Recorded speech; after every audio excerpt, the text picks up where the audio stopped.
Greetings and welcome to StuntHangar Video Hangouts. My name is Charles Carter, and I'll be your host this evening. I want to extend to you my gratitude for you watching StuntHangar Video Hangouts. If you are watching this as a replay, I want you to know that I host these YouTube live streams every Monday and Friday evening, starting at 6:45 p.m. Pacific Standard Time. So please make a note of this so you can watch or be part of the live stream. Plus, we have an after party following the live stream, which is sometimes better than the live stream portion. You must be a registered StuntHangar Forum member to find the link to be part of the live stream and to attend the after party. Here at StuntHangar Video Hangouts, we talk about building and flying model airplanes, sport flying, competition flying, and what you've been doing lately. To join our conversation, if you are already a member of StuntHangar Forum, you can find the link if you scroll down to the section called At the Bench. And I'm going to post a link there momentarily with today's date. You click on that and I'll bring you into our meeting. Now, if you're not a member, please register at stunthangar.com/SMF. That's Smart Men Flying. You must place a space between your real first and last name when you register. You must also use a valid email address, or Sparky. The proprietor of StuntHangar will not approve you. Now, if you're inclined to not come in, just enjoy watching us on YouTube, wonderful, fantastic. Please enter your questions or comments in the chat box, and I'll do my best to make your comments a part of the show. Understand, sometimes I can't get a word in myself, so be patient, and I will ask our illustrious panel your question or state your comment. Now, if you find StuntHangar Video Hangouts or the many building videos that Sparky does on this platform informative and enjoyable, please give us a thumbs up, a like. Please subscribe, and when you subscribe, hit the notification bell and select all notifications. That way, if myself or Sparky comes on, you'll be notified. And share the videos and comments. Now, if you have any comments, you want to direct them to me, go to my YouTube channel, which is called Flying Control Line Stunt. All the letters are there, Flying Control Line Stunt. And I'll get a notification if you if you put a comment. And go ahead until further notice, use the video that's me flying at the AMA Nationals 2019. Just put a comment on there and I'll get back to you. Please also consider joining our YouTube channel memberships, which there's 3 tiers, but they start at $4.99 a month, which is less than 17 cents a day. Now, I'm a member, so I'm not asking you to do something I'm not doing myself. So please support us, and by being a YouTube member, that helps, and also the super chat. All those things help offset some of the expenses of running StuntHangar. With your memberships, you'll get special badges I can see in the YouTube chat box. You get unlimited replay of member-only videos. And once a month, Sparky has a question and answer show for members only. And you can glean from his 55-year plus of building and flying model airplanes. You can also use the super chat, which is like a big $sign located at the bottom of the chat box, to make donations. Now, the donations from the super chat won't come out all the time. It's just a one and done, and hopefully you do that often. I want to thank you for your past, your present, and future support.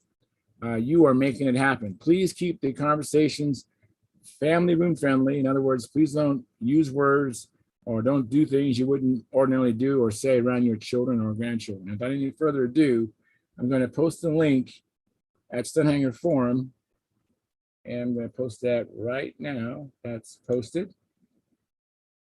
Fantastic. And let's see here. So I'll be waiting hopefully for some friends to come in, and people I don't know. Maybe some new people might want to come in. You're always welcome. And by the way, don't feel you have to be an expert or something. We do have some bona fide experts, no doubt about it, but you don't have to be an expert to come in here. There's room in this hobby for everybody, and we're all helping each other out. So let me see what's going on the YouTube chat. Let me see. I need to set this thing up. But in the meantime, yeah, I do have a show and tell I'm gonna have today. So I'm gonna wait till we get some more people in here, and I look forward to doing that. Hope you guys enjoy that. Something short. It's not a demonstration. So I didn't go flying today. Too much stuff going on. My wife's birthday today. My kids started school this week. A lot going on. Hey, Phil's coming in.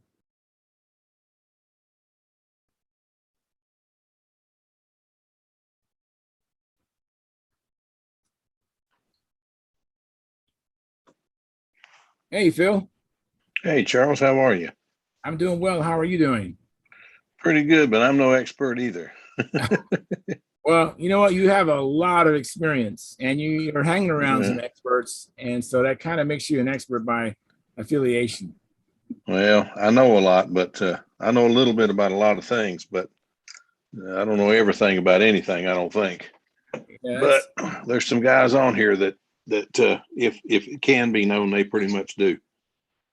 Yeah. And it's always, something that we haven't uncovered. Someone might see us doing something and we've been doing it this way for forever. And someone might go, well, why don't you do it this way? And it's like, wow, I never thought of that. That makes a lot of sense. Dennis has done that to me. Bob Hunt's done that to me. Trayan's even done that to me. Yeah. Why do you do it that way? You could do it this way so much easier.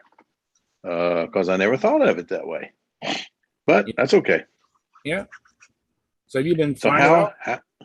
No, I haven't. I went to South Carolina and took care of my grandson. My wife and I took care of my grandson for 4 days.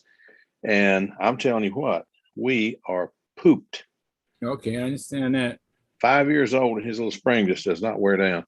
But he's wanting to, I took a plane down there and was sanding on it a little bit. He saw it. He says, "You going to teach me to fly?" When you get a little older, yes, not now. No, 5 years old. No, he don't have the attention span for it. When he gets where I think he's got the attention span, I've got him a trainer downstairs. Looks like a half-ace stiletto 35. Very cool. Yeah, we'll get him there when he's ready, but he's not anywhere near ready yet. Yeah. Man, what a wild hair. Whew. Anyway, did you go flying? Not today. I did fly Friday. Was you here? Friday night? I think I was. I'm not sure. I can't even remember anymore. No, I wasn't. I was in Columbia. There's they have internet down there, but no, we won't talk about the internet connection down there. It's not good. How did you do? How did it do? Did you get the problem figured out? I got the plane to fly. I did need the tail weight. When I moved the engine back, I know people who've heard me say this, I'm repeating myself, but when I moved the engine back 5/8 of an inch, I just assumed, of course, that was a mistake to assume, that I wouldn't need that half ounce tail weight in the back. So I took it off. And then that's when whenever Joe tried to release the plane, the tail came up and it nosed over. And so I fixed that, put the weight back, and I also bent the landing gear forward so plane can't even physically nose over. And I was able to take off. Matter of fact, the plane did a very nice takeoff and very nice landings. The plane still needs more tail weight. I was really surprised. I was hoping to get the plane to lose some weight, but I wouldn't be surprised if it's all said and done, the amount of weight savings is going to be minuscule. Well, I have one that a Nobler of all things that I had to put nearly half an ounce of tail weight in it. But that thing won me a couple of nice trophies. So, I mean, I never understood why it needed so much tail weight, but then I had a 40 in it instead of a 46. So, I don't know. I'm hard headed. I had a 40 and I was determined to use it. 46. If anybody's listening and don't already know the difference between an LA 40 and the LA 46. 46 has more power, less weight, and drinks less fuel than the 40. LA 46 is the way to go. Great motors. Absolutely. I have no intentions of ever purchasing a 40 if a 46 is available. Yeah, I have two of them. And I have considered giving one of them to our combat compadre. Oh, Using very slow combat or whatever Yeah. it is he flies them in. Because I don't think I'll ever spend the money to have one of those fixed when I have 46s. So we'll see. Let me say hi to Walter. I don't want him to feel we're ignoring him. Hey, Walter, thanks for coming in. Hey, Phil. Hi, Charles. How are you? Hey, Doing great. How are you? I'm good. I'm back on the block. I've got 4 farm use only in front of me. I love that. Hang on. Let me reverse this picture here. Let me see if All I can right. reverse I love that for farm use only. it. Right. Oh, So that's neat. Oh, wow. You made some I serious haven't progress. put anything on it yet, but I just I've kind of got it back. I'm just glad I've got something to fly. Yes. Now, which one is this plane? Is this the plane you had at the Nats, or this is the one This is the one I bought at the Nats after I Wow. crashed the very first one I bought in 50 years. So I got some salt on here. So this one here is it's got the Brodak Looks like a 40. Banshee. Huh? Oh, okay. It's a Vector. It's a profile Vector. Profile Tom Dixon Vector, sold okay. that to me. Yeah. And so I just got to put it back together. I actually started the engine last night I was afraid maybe I bent something or so. And so looks like I'm back on the block.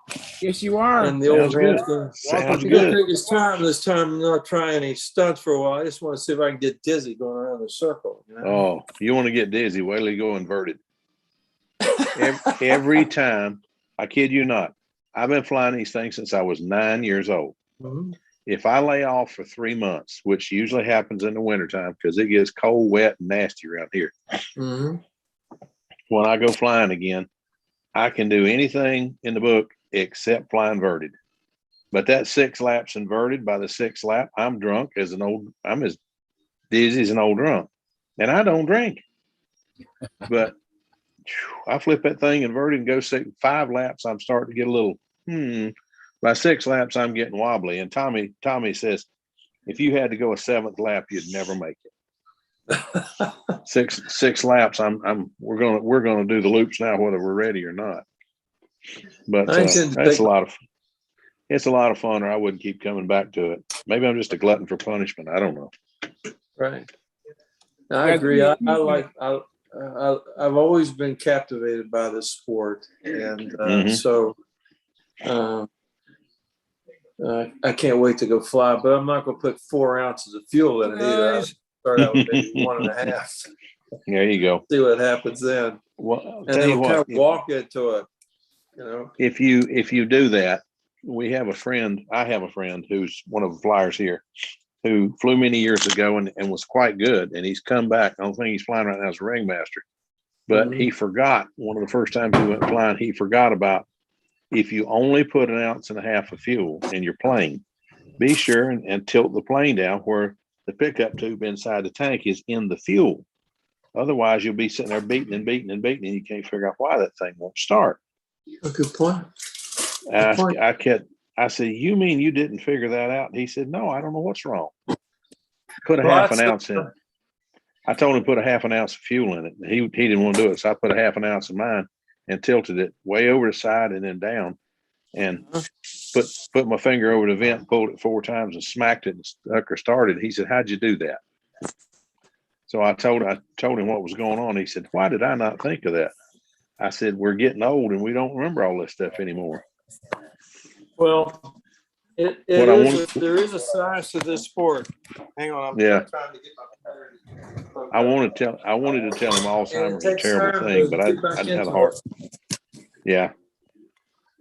I'll tell you what, if you've been away from it, it's more fun the second time around. It really is. It's more fun the second time around because you're not as scared of stuff second time around. Oh, wait a minute now. Wait a minute, Phil. I remember Mikey says, okay, it flies pretty good, so you go ahead, try it. So I took that thing around the circle about 3 times. I said, all right, here it goes. Did a wing over. And I didn't go out inverted. I came back in, right side up. I Mhm. couldn't believe my eyes. I couldn't believe it actually happened. Actually, it's been so long. Yeah, I know what you mean. So that's kind of exciting. So we're going to walk into this, and hopefully by next year I'll have a little more skill and the timing. Take your time and just have fun. That's the big thing. All these guys want to go out and rush it, and let's fly a pattern our third. I used to be good at this and try to go out and fly a pattern on the third flight. They don't get a fourth flight, at least not that day. Just take your time. Yeah. Ain't nobody trying to rush you. Take your time. I mean, I'm glad we're off at a fast start. We are doing really well. But the chat box, I totally ignored them. Let me first say hi to Mike. Thanks for coming in, Mike, and Brendan and Dan Winship and Gary Sinclair. Thank you, gentlemen. I appreciate it.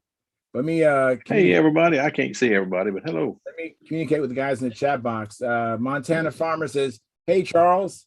And Marcel Legrand says, "Evening, Charles, and evening, everyone in New Zealand," or excuse me, from New Zealand. Let me just slow down a little bit. Todd Stimson said, "Good evening, gents." And Marcel Legrand says, "Happy birthday to your wife, Charles." Thank you very much. Yes, I appreciate that. And I'll pass that on to her. That's someone in New Zealand, Marcel Legrand. She's going to think, whoa, Marcel Legrand. That sounds like a really neat name. So cool. And then Jeff Riley says, "Good evening, Stunt World. Happy birthday to Mrs. Carter." Thank you, Jeff Riley. And Montana Farmer, he says, "Hey, Jeff, how you doing this evening?" And then Jeff Riley responds, good, Montana, how are you?" And Montana Farmer says, "Doing good. Just got home and ate supper. Now just hanging out with you guys. Fantastic. Perfect thing. Eat first and come in and join us." But you don't have to eat first. I mean, some of us come eating while we come in, we're eating. So, and then Jeff Riley says, "Cool. Are you building anything at the moment?" And waiting to hear what he says. Then Jeff Snavely says, "Hello, all." And Montana Farmer says, "Not at the moment, but would like to very soon." And Jeff Riley says, "Are you planning a scratch build or going to kit?" And he's waiting for a response. And then Jeff Riley says, "Hi, Jack. See what happens when I get late? I mean, these guys are already off to the races." Montana Farmer says, "Probably a kit. I don't have the skill to scratch build." And then, by the way, yes, you do. Yeah. Yes, you do. Kit, and then you build a kit. Just like when you build a kit, all you do. You are building a kit, but when you scratch build, you make the kit, then you build a kit. It's just, I mean, it's more work. I'm not going to take away anything from you scratch guys, because it takes a lot of work to cut all the ribs out, as opposed to them, they're all just neatly laser cut. And then StuntHangar, I was telling the guys, hang on, I'll be with you shortly. And then Jeff Riley says, "There's a bunch of good ones out there." And Montana Farmer, for sure, I'm learning from you guys, laughing out loud. And then Jeff Riley says, "Just dive into a ringmaster or a buster, easy build kits." That's good advice, Jeff Riley. And anyways, I'm back, you guys. And hey, Dan, I've been meaning to communicate with you. I hope you didn't take offense to me commenting on how the plane was flying. I want to distinguish that it wasn't you. I was saying the plane was turning outside quicker. Did you get that clarification? Oh, you're muted, Dan. Your mic's muted. Oh, man.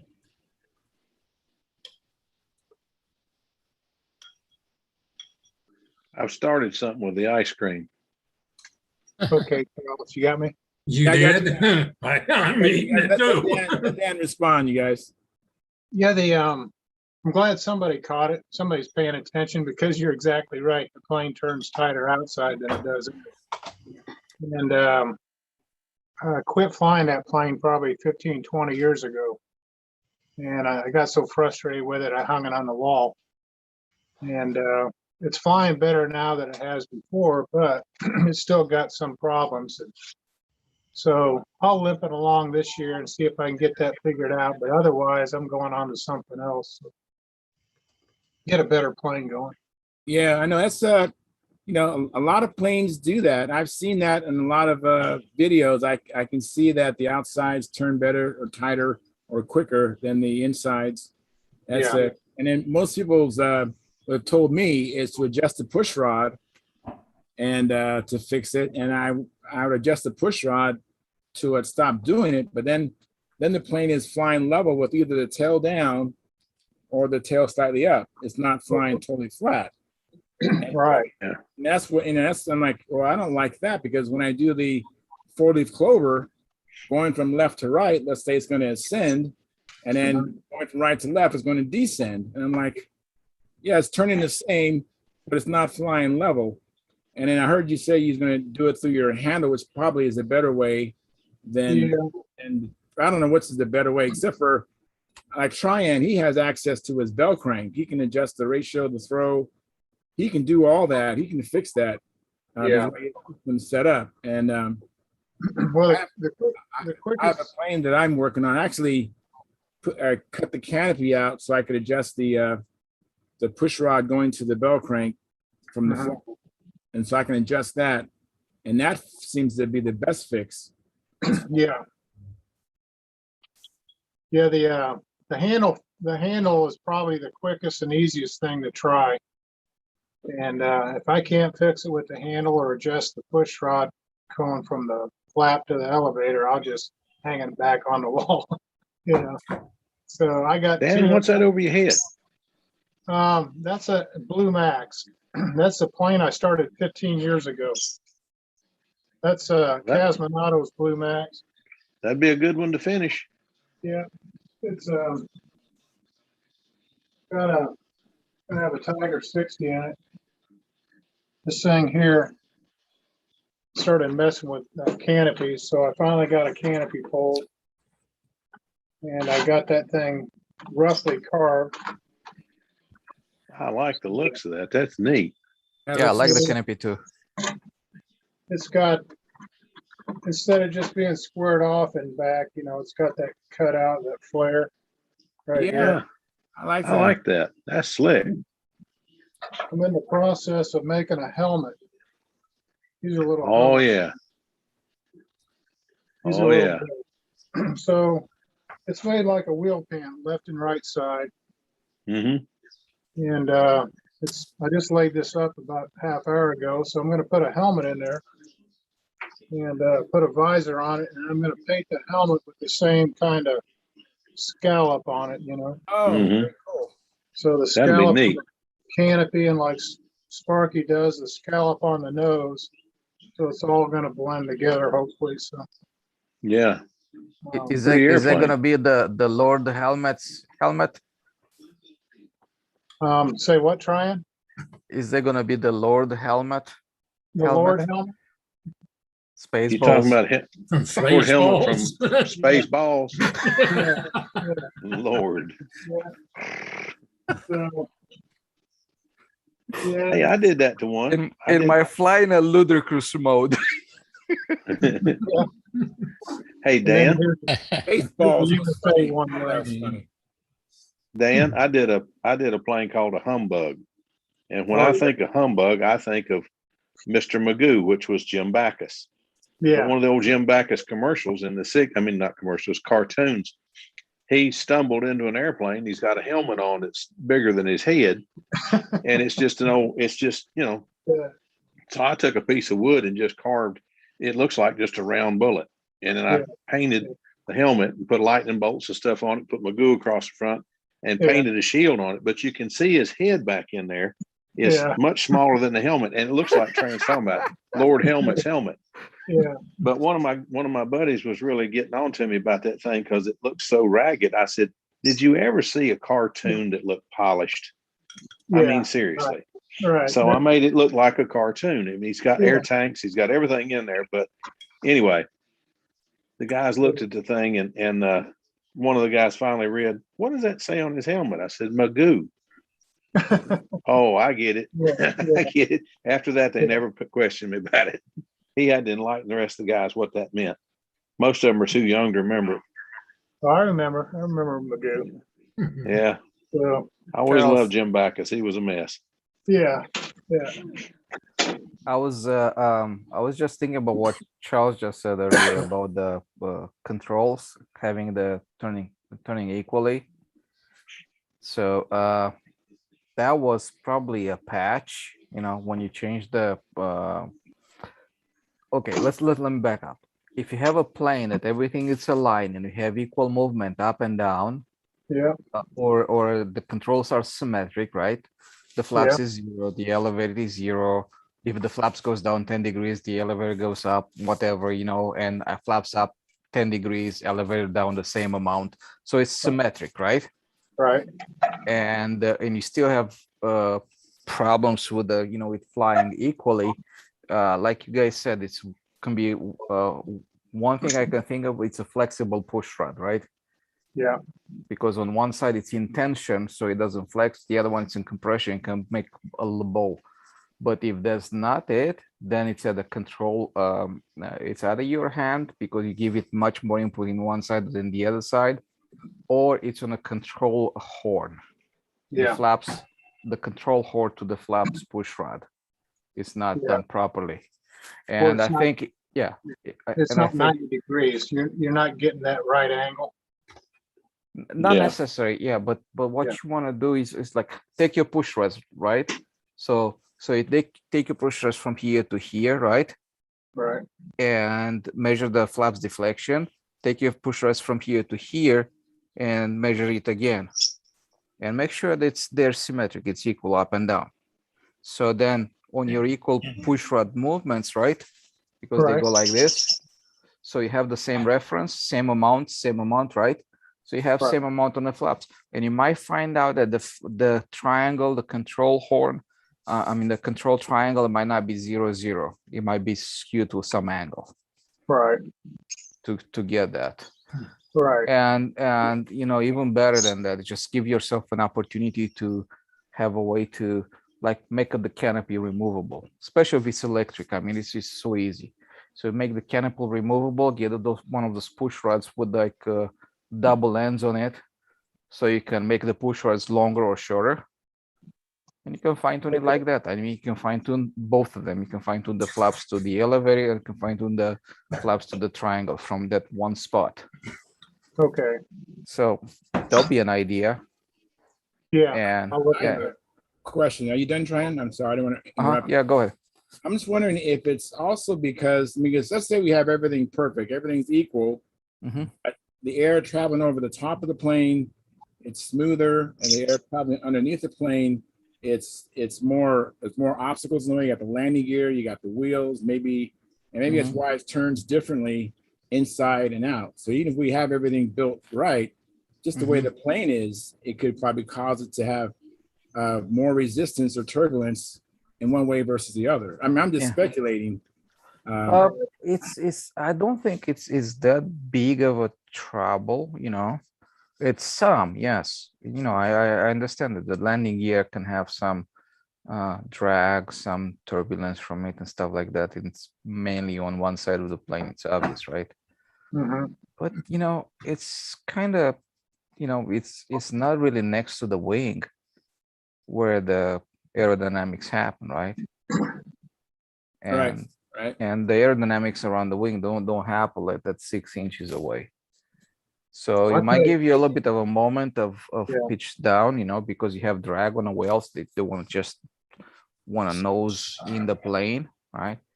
But it's so little, and your elevator has so much power to overcome that. It's like, but you know what? You know what else can be? It can be like your hands. So like you have your control, right? Some Mhm. people cannot give a lot of up, right? But they can give a lot of down. Yeah, So it can be just a physical limitation, you know, because your up and your down is not equal. See, if I go maximum up for myself, see, I can only go to here, but down, down is forever, right? Reverse. I have more up than down, so it could be the reverse for someone else. Anatomically, the way they're Exactly. So it can be built. your hand, right? Yeah. Yeah. But I Here's think something that- yeah, but here's something to think- open the door to adjust the things. So just a little visiting cab, maybe remove the canopy and make the canopy with some magnets, and you have access to it. Here's something to think about. Bob Hunt talked about, I think it's last week, about those little doodad spoilers on his elevator. Yes. They do, Fence, yeah. according to Bob Hunt, they do two things. One of them, it makes the plane groove really well. The other thing he said it does is gives them a better corner. And I'm thinking if you adjust a little bit more on the top or the bottom, depending on how your plane turns, you Wow. could probably take those doodads and take more off the top or bottom or whatever to get the plane to turn tighter one way or the other. So Good there's something to think about. Absolutely. That's a good idea, Dan. It's worth a Well, try. these little doodads are new. We still got to play with them and find out Yeah. exactly what we can do with them. But that's a good idea, Dan. Okay. Something What- to I think about. always knew you was a smart cookie, but you're just reinforcing it. I don't know about that. Oh, I do. I've seen your work. I own some of your work, and hey, you do nice work. Okay. Hey, Dan, there's a comment on the chat box from Marcel Legrand. He says, "Hi, Dan. I've been watching your channel. You sure have some skills, mate." And then Jeff Riley commented, says, "Yes, Dan, your mobile shop is very impressive." And Marcel Legrand says, "That is not a shop, Jeff. It's a supermarket." Yeah. Oh, I thanks, think I've Marcel. seen. No kidding. No mobile equipment is nicer than, excuse me, his mobile equipment is nicer than my shop stuff. Well, He's got a thanks, dream. Marcel. He's got a dream trailer. Is what he's got. What Well, you in my elbow for me, Mia?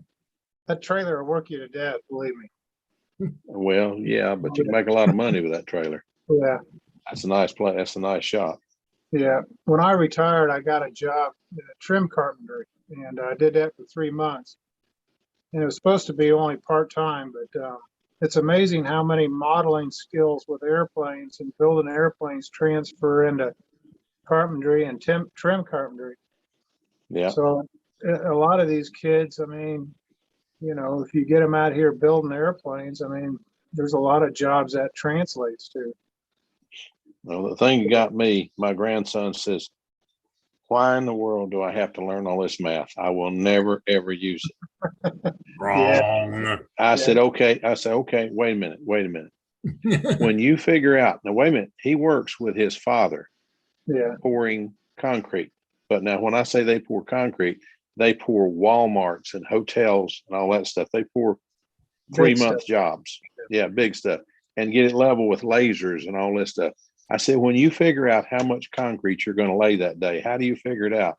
So he got a piece of paper and he showed me and says, you just lay it out, you figure this way.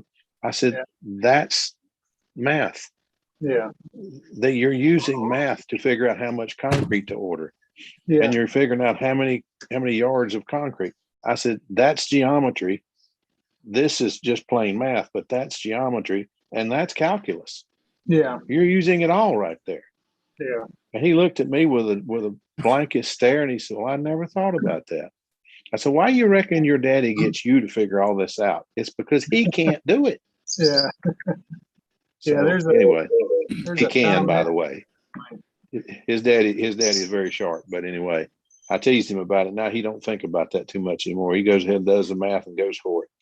But there's a lot of things. When I questioned calculus, Tommy Henson, my math professor, took me downstairs to the break room, and he says, "Put 50 cents in the table." It was a pool table, and he showed me the dots on the table and how they relate. He brought a piece of paper and he showed me how it relates. He said, "You think that shot's impossible?" I said, "It's not impossible, but I can't figure it out." He said, "You believe I can make it in one try?" I said, "I believe you can." He said, "Well, I'm going to show you how to do it." So he told me how to do it. And he said, "You hit it right here, and it's going to go here, and you put some spin on the ball." I know how to do all that stuff. But all these angles, I had no idea. And I think we better break loose and go with model airplanes. But anyway, I made the shot. And that's when I realized, okay, I will use some of this math. So let's see if we can't learn how to do it. But it's the same thing on a model airplane. How do you figure out your flap ratios? How do you figure out your flap to elevator? How do you figure any of this stuff out? You get out a piece of paper and figure it out. Yeah. It's just Best thing all to this do stuff is- we thought we'd never use, we do. Yeah. Yeah, the best thing to do with a pool table is take that felt off of it, take all the bumpers off of it, and it makes a perfect jig for your airplane to set it up. Yes. Yeah. Yeah. I have a, Unless you've I got have an old masonite type pool table, in which case it's just bows in all directions. Oh, yeah. Yeah. You don't want Yeah, that. You gotta have that's the the, table my dad had.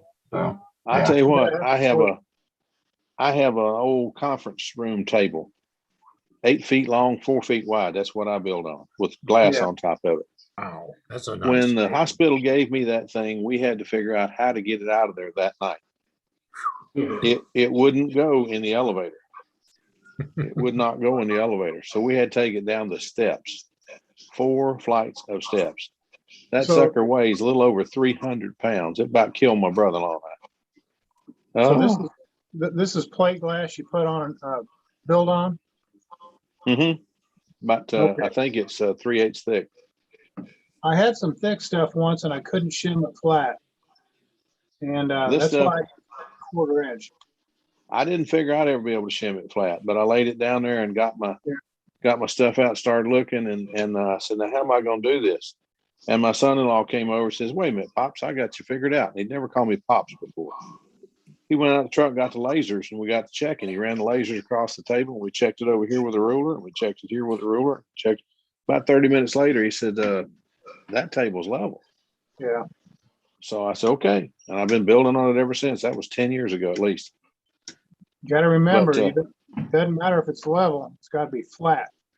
Oh, it's flat and level. He got it all flat and level. You put he put his idea of checking it for course adjustments, what he calls it. Lay a marble on it. If it rolls, it ain't flat. It ain't level. But if it just goes thump and lays there, you're all right. So we got it all laid up. It looked real good, but I don't know. I hope I never have to move that thing. Whew. God, it's heavy. Yeah. Whew. I think Walter Moore wants to say something. And let me just say hi to Howard Rush and Denny and Carl. Thank you Hey, guys guys. for coming in. And take it Good to see you, away, buddy. Walter. Well, Phil and Dan brought up something that I've always been trying to figure out how to do, and that's make a perfectly flat surface. And I'm going to throw something past you, and you tell me whether there's any merit to it. Finding a perfectly flat surface is almost impossible in my mind's You eye. got that right. Yep. But what if you were to go to someplace like Lowe's and grab that epoxy, they use to level floors, and just pour that out on the table in such a fashion that it's almost like water at first, so it's is that viable idea for That's the way they do buildings. it's what? Right. It's the way they do buildings. All you have to do is build where the corners of the table are, build it up 1/2 inch with something. I use rulers, or they were yardsticks. Those And built all the way around it. And that's what we did. We poured it dead, not my table, but another table. We poured it dead flat, and it self-leveled. And in the morning, we realized that one side was just a little over 1/4 inch, and one side was about 1/8 inch. But once that stuff hardened for a week, it don't matter. It's not going anywhere. Mm-hmm. The only thing you gotta consider when you do that, sometimes it'll shrink more in the center versus the sides. Mm-hmm. So even though you're in its level, you might have to actually go around and scrape it and scrape the edges if you have shrinkage on the side and the center. A buddy of mine, Steve Starr, did that. Mm-hmm. What you want to do is make sure you don't pour more than 1/4 inch thick if you can help it. You'll minimize that. Right. But it will happen. If you get it 1/2 inch thick like we did, we were just dumb lucky that it leveled. Yeah. Dried that way. I just got an old metal credenza and a 1/4 inch plate glass, and I just set it on top of this credenza, and then I just shim it with newspaper or paper. Okay. And just take a straight edge and keep checking it in all directions until you get it flat. And use a feeler gauge. When you put that straight edge over there, you run feeler gauges underneath it. Mm-hmm. You can tell, you can get it down to like 1/1000th of an inch. Okay. Very good. Good idea. I mean, He is, let's say he you is, have by it. the way, much better. Go ahead, let's say, Train. I'm let's say sorry. you have it, you get it within a thousandth of an inch. When are you gonna notice that in a plane? I mean, just, I think if you keep, Well, you got even to if you start have, somewhere. Yeah. if you, It's even all if you're confidence. within 10 or 15,000 or even 20,000 flatness all around, you're not gonna notice it in a building or even in Yeah, in well, flight, even though it's nice, to, yeah, Paul Walker said he tries to maintain 1/64th of an inch tolerance. Hmm. So you all know what 1/64th plywood looks like. And Yeah. Yeah. the bottom line is you can take these balsa wood airplanes and you can make them perfect, and you take them out there to a contest and set them on the parking lot at 95 degrees. I Mhm. guarantee you, in about Yeah, 2 or 3 hours, And the dope's gonna shrink. yeah, something's going to happen. So yeah, you're always Well, chasing your tail. well, that's the reason. Yeah, I wondered about that myself. But I went and talked to Paul Walker at a contest. It was the Nats, and I saw Paul up doing a bunch. He'd take a test flight, and he'd come down and he'd trim. He'd be fiddling. I mean, just a little bit, but he fumbles and he fumbles and he fumbles and he fumbles. And I thought, Paul Walker is one of the best in the world. Yeah. Why is he fumbling so much? He says, because the air density is different than the last time I flew it. The temperature is different than the last time I flew it. And the plane will warp one way or the other. Things change. And it says take apart airplanes. So there's another variable. Yeah. So he says you always, if you think you're going to build an airplane and you get it right and it's always going to be right, he said you're only fooling yourself. And that's Paul Walker. If Paul has to fumble with it, I don't know how to set one up. I mean, I use his trimming guide to set my planes up. So, have for years. yeah. 30 at least. Wooden tissue plane, I would say yes. Yeah. Your plane, probably not. Your plane might stay put, but Never. that Yeah, stuff, never move. carbon is a lot more stable than balsa wood. Mhm.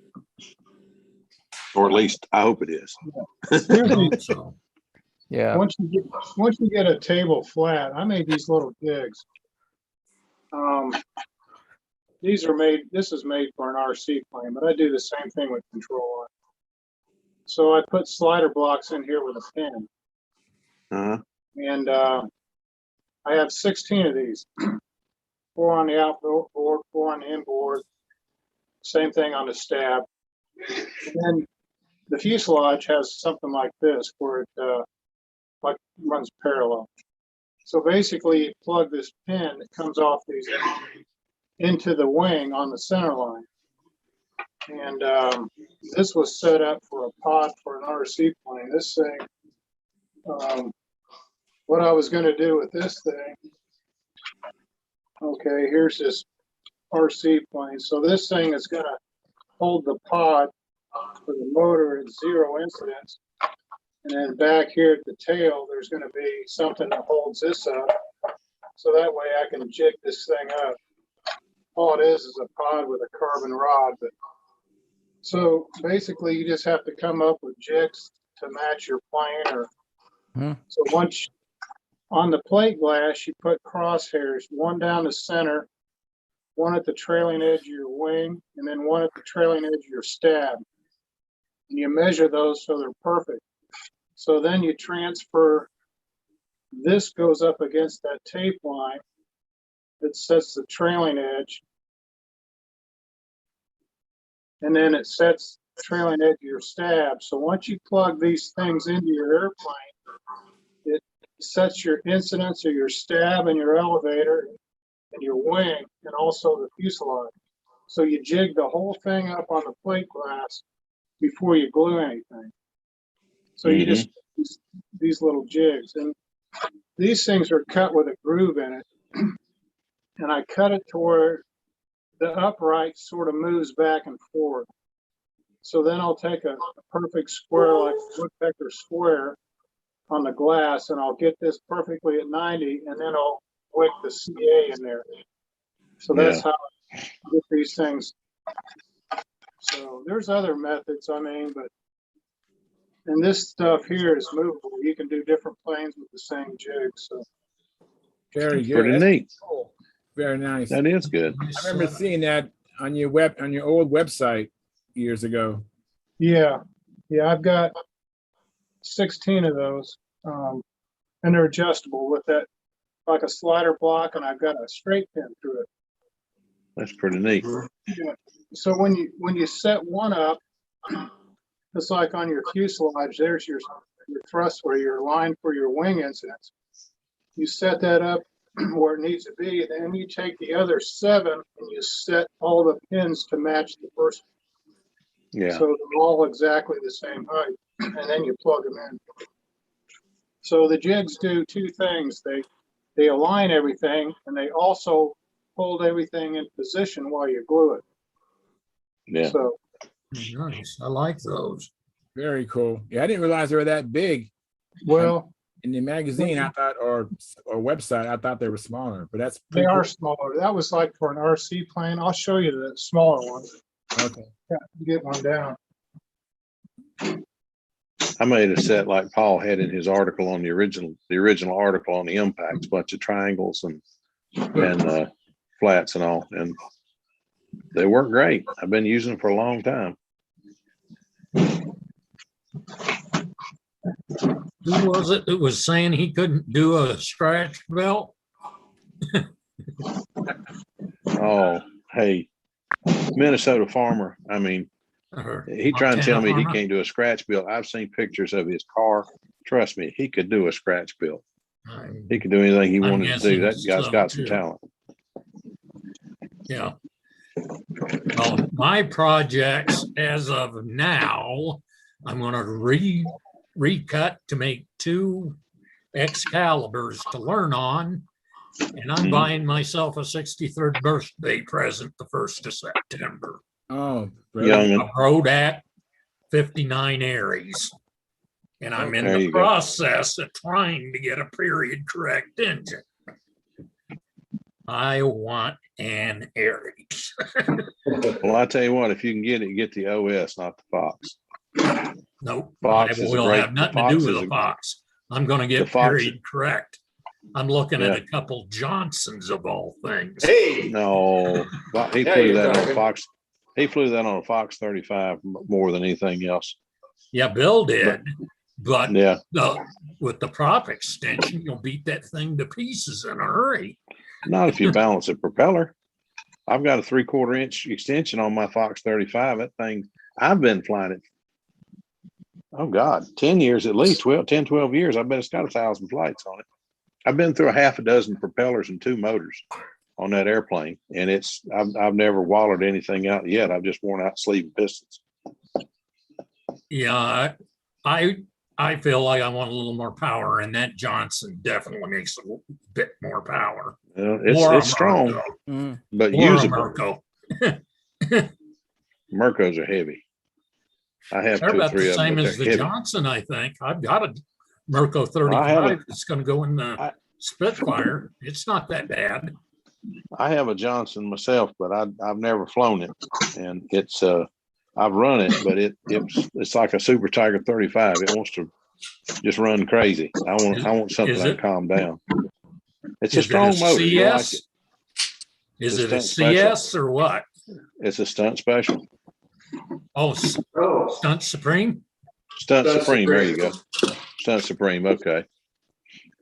You'd make me a deal I can refuse. I'll try it. I may just send it to you because I'm not going to use it. Let me see if I can. Let me go downstairs and find it. If I haven't already given it away, I might just send it to you. Minnesota farmer gifted me a 46 LA, and I'm telling you what, I like that motor. It's a good motor. I might just let you have that Johnson because I will not use it. I'll never build anything to put that in. I think Dan's Well, I ready like- to show us these jigs here. Oh, okay. Hey, Charles, Go ahead. this is like a slider block in a lead out. Yeah. Yeah. Okay. That slider block fits in this jig. Oh, very cool. I like Okay. that.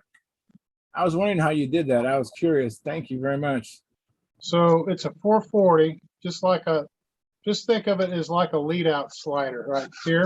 Right, right. Mhm. So what you do is you set this pin right on the center line of your fuse where your wing is. Right. And then you take the other 7 jigs and you line that pin up exactly Yeah. to I'm match. I So follow you. then when you start plugging them in around your wing, it's all on the same plane. As long as the plate glass is flat. So, Very and cool. this Very upright goes against the leading and trailing edge. So Mhm. you run this pin all the way in on the center line.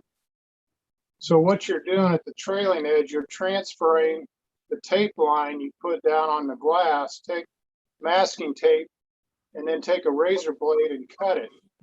And that's the edge that you run the jig to. So you line this Good jig idea. up to the tape line on your bench. So that's your trailing edge. And then this plugs into the center line. wow. Very cool. That is cool, Dan. You Keep it did well. well locked More in. than cool. That's not even the right word. That is neat. Very But- imaginative too. I like that. And they're easy to make. This is just maple block. And I take an 1/8" blade, and slice it on a table saw about a 1/4 inch deep. Right. And then this is just like SIG 1/8" ply. And you just route the groove in and make your little lead out block and run a pin through it. And it's I really- already cool. That is just slick. I was curious about that for the longest time. Very cool. I got the idea of Paul Walker. He had a magazine article where he jigged up his impact and it showed all these little sailboats around it. Mm-hmm. And he jigged them up on a workbench and nothing moves. I mean, they're like bolted down. Mm-hmm. So what I did with these, I adapted the same thing, but I was able to move them around on the glass table and use them on different airplanes. So a lot of the idea came from Paul, but I just expanded it to fit what I was trying to do with my airplane. So would you like tack glue down those sailboats?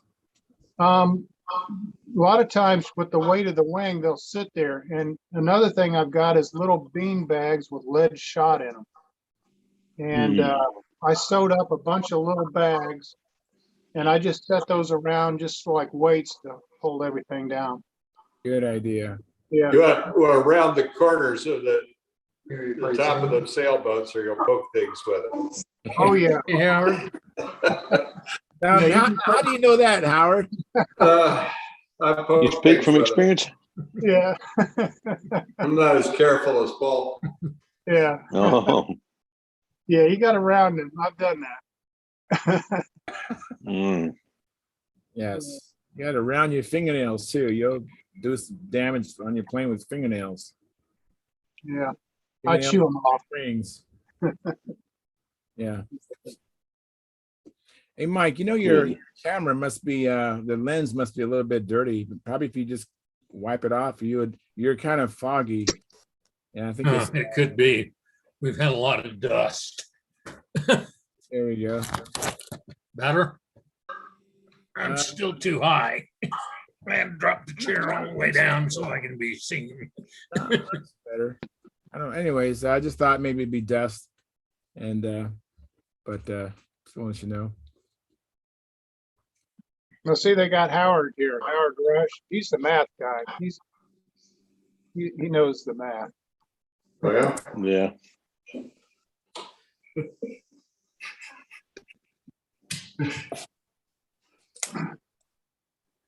He's so Dan, I smart, saw you why at did the- he keep blowing fuses? I saw you at the contest, Sparkers contest. You were there, right? Oh, you mean in Dayton? Yes. Yes. Yeah, I was at Dayton. Cool. Yeah. I was flailing around. I just went for the fun of it. I'm going to try to get to FCM. It's up in Muncie here this next weekend. And Hmm. I think Alan Goff does that. So I couldn't get to, what was it, Detroit. I wanted to get up there, but I wasn't able to. There's too much family stuff going on. So Yeah, same here. I'd love to get up to Cleveland and maybe see Billy if he could get out there. Yeah. It's funny how family stuff gets in the way, right? Of everything. Yeah, Life gets Guys, in the way. I have a show and tell. I know that Dan, I love your show and tell. I have this prepared. I don't know. I haven't seen Sparky, and I don't know anybody else who sands as much as Sparky does, but Sparky has never. Nobody sands as much as Sparky does. Well, I have these things. I bought them at Rockler. Are you guys familiar with these? Yeah. oh yeah, Yeah. Cool. Okay, they're really cool because you can roll it and get a fresh. You can just get a fresh grit. yeah, You can rotate the whole thing, and they're easy to remove. They just come off like that. And there's 2 sizes, and I think there's other companies besides Rockler, but I bought mine at Rockler. And when I did my mods on my Strega, this was instrumental. So I have, this is the 1/2-inch one, and then I have the 1/4-inch one. hmm And this angle is so neat. You can get into really tight Yeah. spaces. Like I Yeah. said, you stand a little bit and then move it, and then you got new grit until it's and they come in different size grits. Like this pack is a 5-pack of 320 grit, and the 1/2-inch comes in different grits. Like this pack here is 80 grit for the other one, and but I haven't heard anybody mention these things, and hey, there you are, Howard. Yeah, Howard, yes, you No. do. See, Howard, you was holding down on us. You was waiting to me to spill the beans, and you finally show us. Yeah. It reminds me of a gorilla joke I heard once. That's I only can see the top of your head unless you're standing. Oh, yeah. Okay, I'll put it down here. You're not missing anything. There we go. So Yeah, those are neat, Charles. yeah, they're. I've had these for about 10 years, but I haven't heard anybody mention them. And I thought, you know what, maybe I can pay it forward and show someone something they didn't know about. So I got mine at Rockler Woodworking Store. hmm Mhm. And I know there's some other brands. It's, I'm sure they just put their name on it. But this is a neat tool. I absolutely love this hand tool. I mean, I use the Easy Touch sanding bar, but this is fantastic. Yeah, That's my show and tell. Yeah, it's a good item. If you're doing cowlings or wheel wells or little stuff, it's almost perfect for that. Sparky's been using the Durablocks a lot lately, in the last few years. It's the way to go. Swears by those. Yeah, Yeah, Michael Gallo says he has that great tool too. So there are other people who haven't. Everybody else has been holding out. Now one says, I have it too. I use these a lot. What is that? Let me focus in on you. This is That's aluminum square stock? Yep. It's Mecklenburg Duncan. If you go into the hardware store, usually they have these in 4-foot lengths. Yeah. And to make sure they're not crooked or warped, you take 2 or 3, you keep pushing them together, and you can tell by setting them together if they're straight or not. And you just try to get a straight one. And I usually put sandpaper on the opposite sides or 2 sides. I leave some sides smooth, and that way I could slide them on the bench or whatever. Nice. So I like these. I don't like a soft block because if you're sanding over a glue joint, the sandpaper wants to ride over the joint. Right. And so I like this aluminum tube for like a turtle deck or the trailing edge of a flap or anything you need that's straight. So I got these at 3 and 4 foot lengths. Very cool. I think I'll pick up one. Me too. There's another thing. Hey, Howard, what was that demo up there? I just blew up a circuit. I thought I saw it looked smoke. like, looked like magic smoke. I thought I saw some smoke. Is that what that was? The circuit? Yeah, that was smoke. Howard, that one's I'm gone, trying buddy. to The think of magic power got supply out. for a camera. Yeah. The magic got out. It's done. Smoke leaked Never out. work again. Yeah, the magic leaked out in the form of smoke. Oh, by the way. Oh my goodness. Now he's going to read the directions. Of course. Isn't that the way it always works? It says input voltage DC 4 to 38 volts. I use this a 6S battery, so it shouldn't have blown. Hmm.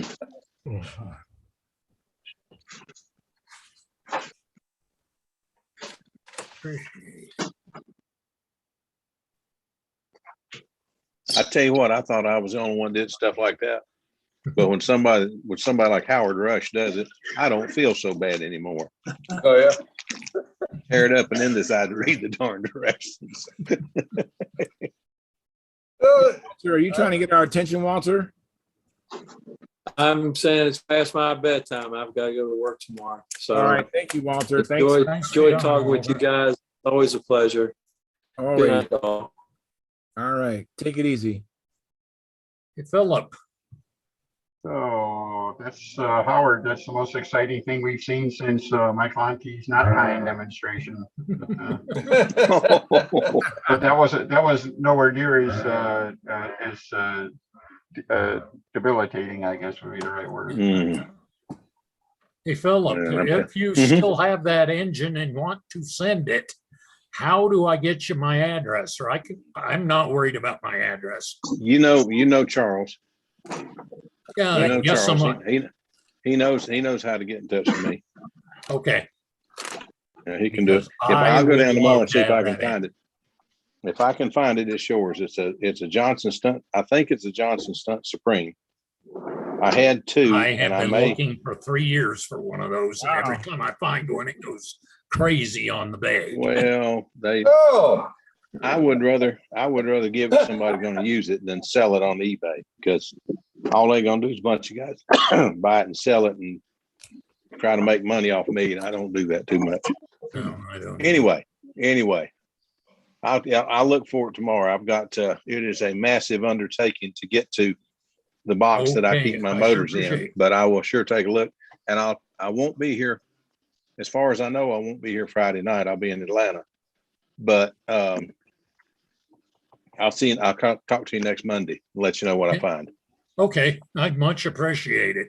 I was kind of Anytime. trying Glad to I can hang help. out and see if Bob showed up, but see Yeah. if he could tell me when I was doing some of the research and so forth. I saw that article he wrote Mhm. about the 59 gnats, and then yeah. went OCD completely on the model aviation website. Thousands of page clicks, and I cannot find that article. Yeah. Well, I'm trying So to. I was I was trying to hoping build maybe Bob would get on and tell me where it is. Yeah. I got looking at an Aries myself, and I was going to build it and put a OS 35S or a Fox 35 in it. And then I got to talking to Mr. Adam Misson, and he has made this real neat little electric gizmo for the front of it. The only thing that I'm not real crazy about is the darn thing is for a rear mount motor, and I like front mount motors. But I mean, you use what you got. So I'm gonna see what I can't bring myself to want to do electric. I just cannot do it. It's just so easy. If you ever start, you won't want to go back to glow. Yeah, we Promise built, Wes built his 59 Aries with an electric. It's rear mounted, but you could have made it front mounted too. And as far as that plastic mount goes, that's actually a front mount with a rear bearing.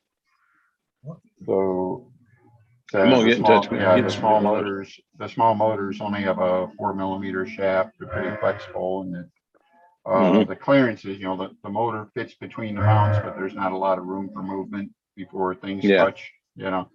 So getting the rear bearing on it was important for that reason too, to keep the doggone thing pointing straight.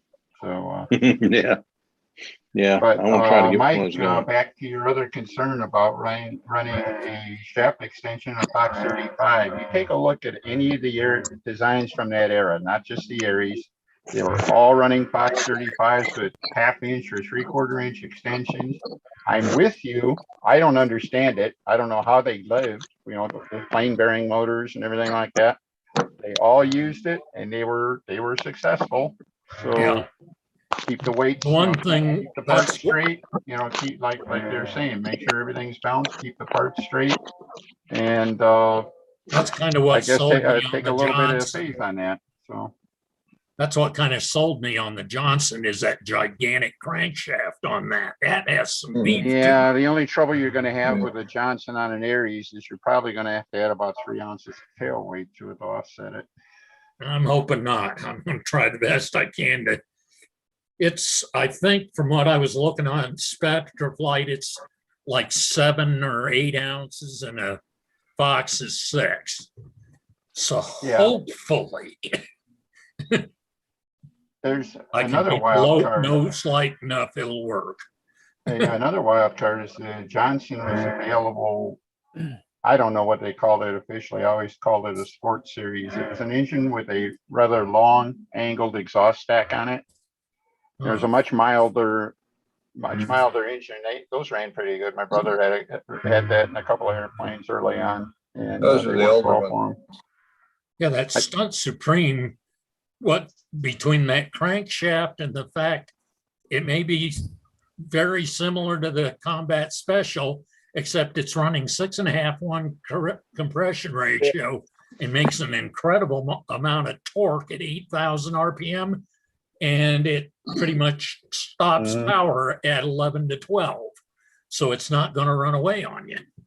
Well, that's the thing. They do run away. The problem is that people were putting them in airplanes and expecting them to run like Foxes, and they don't run like Foxes. No. If you ran it and put a 4-pitch prop on it, like nobody did back in 1959, yeah, it probably would have been a darn successful engine because, like you say, all of the good stuff was there for cranking out bunches of power. But it wasn't made to run with a 10.6 prop at like 9,000 RPM or whatever a Fox did. So, it'd like to run it like probably closer to 11,000. So, yeah, that's what was weird with the Stunt Supreme. It ran at about the same RPM range as a Fox and made about 1/10 more horsepower than a Fox. So that would be a nice thing to have. It would be nice if it'll do it, but I don't know. Say everyone I ever saw always ran away, and that people tried them, and I don't think they really stuck with them. They try it and go right back to the Fox. So I don't know. And certainly, like I say, nobody even thought about trying to fly it with a flat pitch prop or anything like that. Yeah. So, but that on an Aries would be an interesting combination. So I don't know. Speaking of the eBay, I saw an interesting engine for sale that both your dad and George Aldrich messed with that belonged to Win Paul for sale.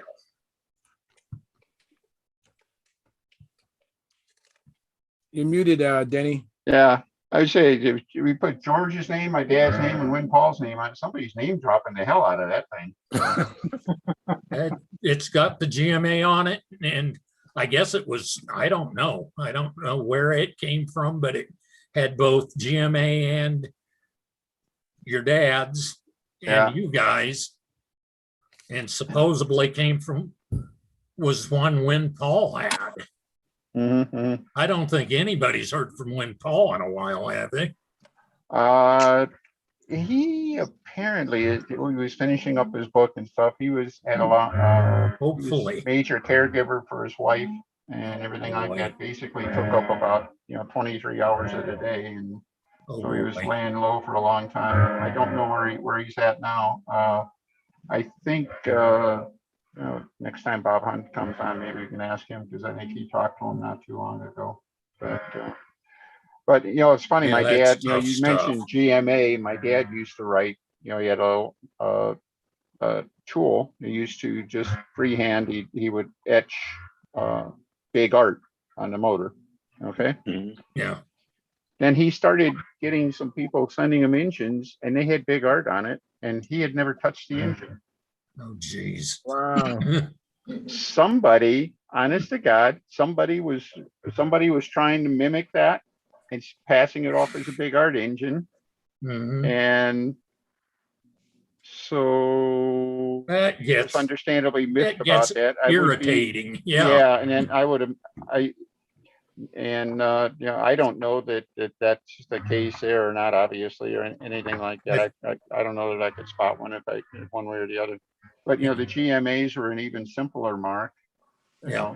and it may have been pretty easy. If I'm remembering right, it just showed up today, and it was a G2146. Okay. Yeah. But I don't want. It said big A art. lot of people swear by that engine, but I don't particularly want a 46. I never have. It said Yeah. big art and son too, Mike.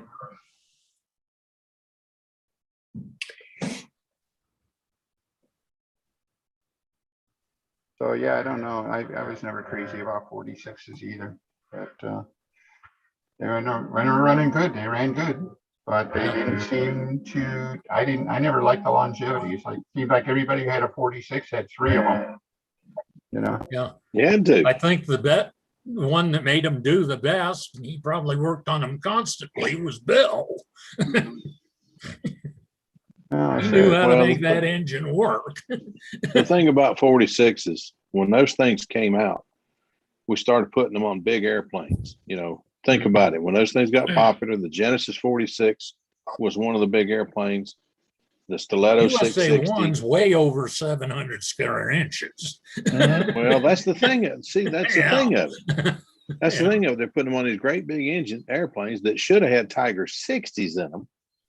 But everybody thought, well, at the time, everybody was flying, myself included, was 35s. We all flew 35s. And it's just like Les said in his article. I got tired of seeing my little engine out there spinning its brains out trying to pull this thing. So I went to a 46. But look how much bigger the Stiletto 660 is. If you look at that airplane today, it's a Tiger 60 size airplane. That's what I'm putting in mine. A Tiger 60, one of Randy's Tiger 60s. But I don't know how Les and Remmel Cooper or whoever built those K&B 40s made them do it, but that was not Remmel Cooper. Pretty spectacular. That wasn't Remmel motor. Cooper. Remmel Cooper was Les's confidant and judge and all that. But the guy that built those motors was Stan Powell. And I'll tell you how they did it. I meant, yeah.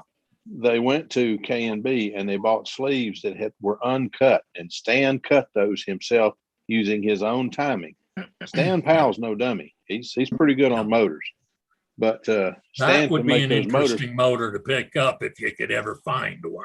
Yeah, well, good luck finding one. I talked to Stan a few months ago, and I'm hoping to buy one of those old K&B 40s, but only because I have a Starion that I want to put it in. I built a Starion and put a K&B 40 in it that was from K&B. They built a stunt motor for a while. This is a stunt special from K&B, and it's ready to go. Pooey. That thing won't, never mind. It's not stunt ready. Doesn't run real well. Anyway, I talked to Stan about it. He says, I'll sell you a K&B 40. I want to see that Starion fly because that sucker's pretty. I said, yeah, it turned out beautiful, but it doesn't fly.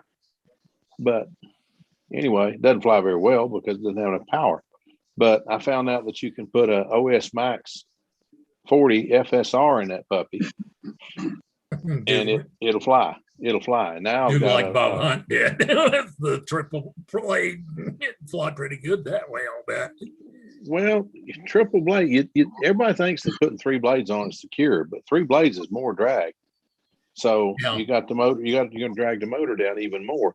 But Bob's trick, he went to a 3-blade prop on a Max 40 FSR, but it was a 4-pitch prop. It was a 4-pitch prop. It didn't tone anything down. It was one of the first high RPM sets out there. And Stan Powell's motors for the Stiletto, another high RPM low pitch motor. Yeah, but they ran great. But let's not think it was all in the motor. I mean, you did have Les McDonald on the handle. I mean, Yeah. think about it. That man was a phenomenal machine. flyer. He That was. He a was. phenomenal flyer. He was something else. Les is a lot of fun to talk to. I talked to him at the last Nats I went to. I talked to him for 45 minutes at least. And I'm he glad can to tell hear you he's more. getting back involved with people. He was gone for a long time. Well, a lot of things have changed. If you talk to Les, a lot of things have changed. But he is a phenomenal guy. He's very knowledgeable, and he's just a really nice guy. I mean, when Billy Werwich won the 3rd World Championship, Les is the only other guy to do that, American. Mm-hmm. When he was there, when he won the World Championship, who was the first guy to go up and congratulate him? Les McDonald. Mm-hmm. So I don't know. I thought that was pretty You gotta classy guy. Talk about somebody that had a goal that never gave up. He had his first 2 in his 20s, and 32 years later wins his 3rd. Billy Werwich, there's a reason we call him the man. Yeah, exactly. He is one good competitive He's a heck of a guy. flyer. He's a heck of a flyer, and he built some incredible airplanes. I'd like to know where he and Bob Hunt get that balsa they get, because I would too. Where does he get golly, that? he builds some incredibly light airplanes. I mean, I was at the Nats and he was flying the GOXL, and I said, Billy, I don't want to upset you, but is there any way I could pick that airplane up? He says, it's a model airplane, pick it up. I picked it up and I said, all right, I got one question. Where's the helium fillet? Because there's no way this big airplane can be this light. He says you just have to have good wood and a lot of sandpaper. Yeah. And I'm telling you what, I think he's just looking at the some, GOXL article. That plane weighs 53 ounces on that one. I'm telling you what, you pick it up, you'll swear that's an overstatement. I think he's got some trained termites or something. I don't know what he's got. Wow. Billy is a phenomenal builder. He's a phenomenal flyer, but he's a phenomenal builder. You look at his plane and there's just, I mean. Yeah, and the I'm about asking about the 59 Aries and all that. I guess Bill's had some health stuff that's been going on, and he's finally getting on the other side of it and getting ready to start competing again. I would love to see that. I'd love to see him compete again. Mm-hmm. The last time I saw Billy was he was having some problems, and he said he just didn't know. But I'm telling you, if he gets to flying again, it's going to raise the level a little bit, because he's very good, very determined. Who else is there? He's going to raise the level of competition. He always does. Yeah. Well, there's about 5 guys right now.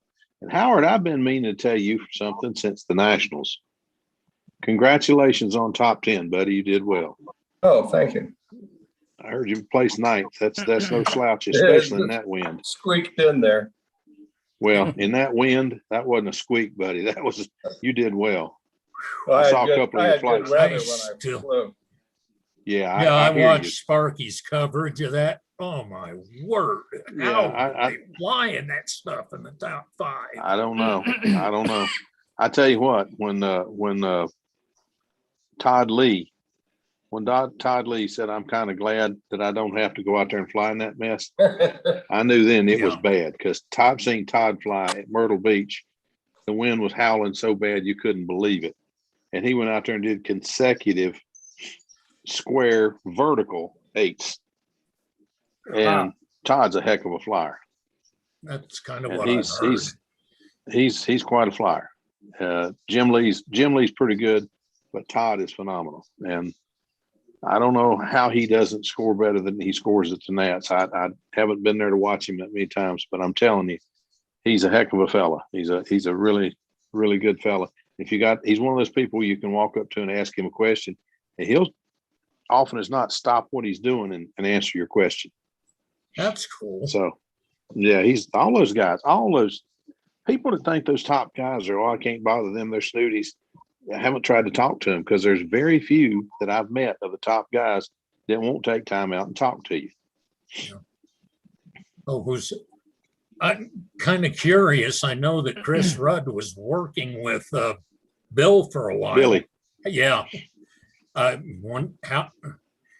He's supposedly a phenomenal flyer too. Oh, yeah. He's a heck of a builder too. Yeah. Chris Rudd is I don't think he knows how good he is yet. He's quite good. I I'm was kind of fading. I'm still in the process of recovery. I'm sleeping with oxygen thanks to that lovely bug. So I think I'm going to call it quits for the night. well, you take care of yourself. Yep. Hey, Try to good night, man. try to stay out. Yeah. Try to stay out of trouble. Just remember one thing: it's a heck of a lot easier to stay out than it is to get out. Yeah. Yes. A lot cheaper. I agree wholeheartedly. Well Good night, put. guys. Hey, thanks for coming in, Mike. Mike, take care, man. Good night. Night. I have a little advice for you young stunt flyers that and electronics people. If you go wiring up a circuit, you know, if it says N plus and N minus, if you hook the negative power up to the plus and the positive to the minus, Oh Lord, things Sometimes Good things stuff go happens. smoke will come out I've got the windows open now. This is pretty smoky. Oh my goodness, Howard. Howard, you're all right, buddy. Oh, by the way, did So- anybody else order one of those boards from Jim Smith? Are they available yet? I don't know. I don't know when they're going to be available. I heard that they're What board about you to be talking made. about? Your tut, Uh, tut and the the other one. tut board. Yeah, The you tut, don't get yeah. them from Jim, you get them from Tom Rammel. Yeah. Well, anyway, all I know, I ordered two. They look Yeah, from what you're saying about them, they sound like a pretty neat deal. So I ordered two of them. I'm surprised more people don't use them. Howard, how do Well- you program the TUT? But the Jedi box, Jedi box? yeah, Oh, that makes sense. yeah, I wanted commonality, but among that, the Jedi controller and the Igor timer. Where do you guys get the information on the data sheet on the Jedi box protocol? Oh, I don't know. Ask Tim. He had a time figuring it out. I don't know whether he got it from Igor or what. Because I was looking on online to see what's the protocol of communication that the Jedi box is using, and I couldn't find anything anywhere. Yeah, Tim knows. Tim, Jim Westcott. Smith. Tim Westcott. Oh, Tim Westcott. Okay, Mhm. yeah, he would know. mhm. Yeah, because I was right now I'm troubleshooting my controller, and it's okay, you know, just it's doing what we're supposed to do, not exactly how I wanted to do it, but it's just a matter of just fudging some numbers in there, right? But then I was thinking, like, how am I going to program it? And initially I was saying, like, maybe I can program it on my directly in Arduino, put it on my phone and just use my phone to do that. Oh, But everybody has a phone, right?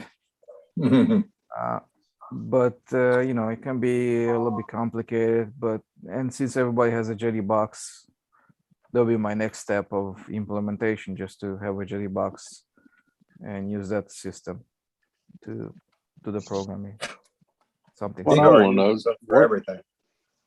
how do you get in touch with Igor to get the to order a Jetty? I ordered two and I got Pro 66s. I was supposed to get the Pros and I got the Pro 66s, or I was supposed to get the 66s and I got Pros. But anyway, whatever. I don't know, isn't he supposed to have a maybe he's having something that's specially programmed in those ones, or maybe don't they're know. just enough for what they need to be. I don't know. What I was told is not many people can tell the difference because they're so fast. But it's just, if you want the system that everybody's using, Mhm. you don't want to settle for one step down. I don't think I would worry too much about it. Does the Pro have a brake on it? That might be the issue. I don't know that, Howard, the only thing that Bob told me when I asked him about it was he said the Pro is not quite as fast. So it's not quite as fast as the other one. That could be too. But he's I also forget. said I used to know. he said that the big thing was there's only a half dozen people in the country that can tell the difference in it.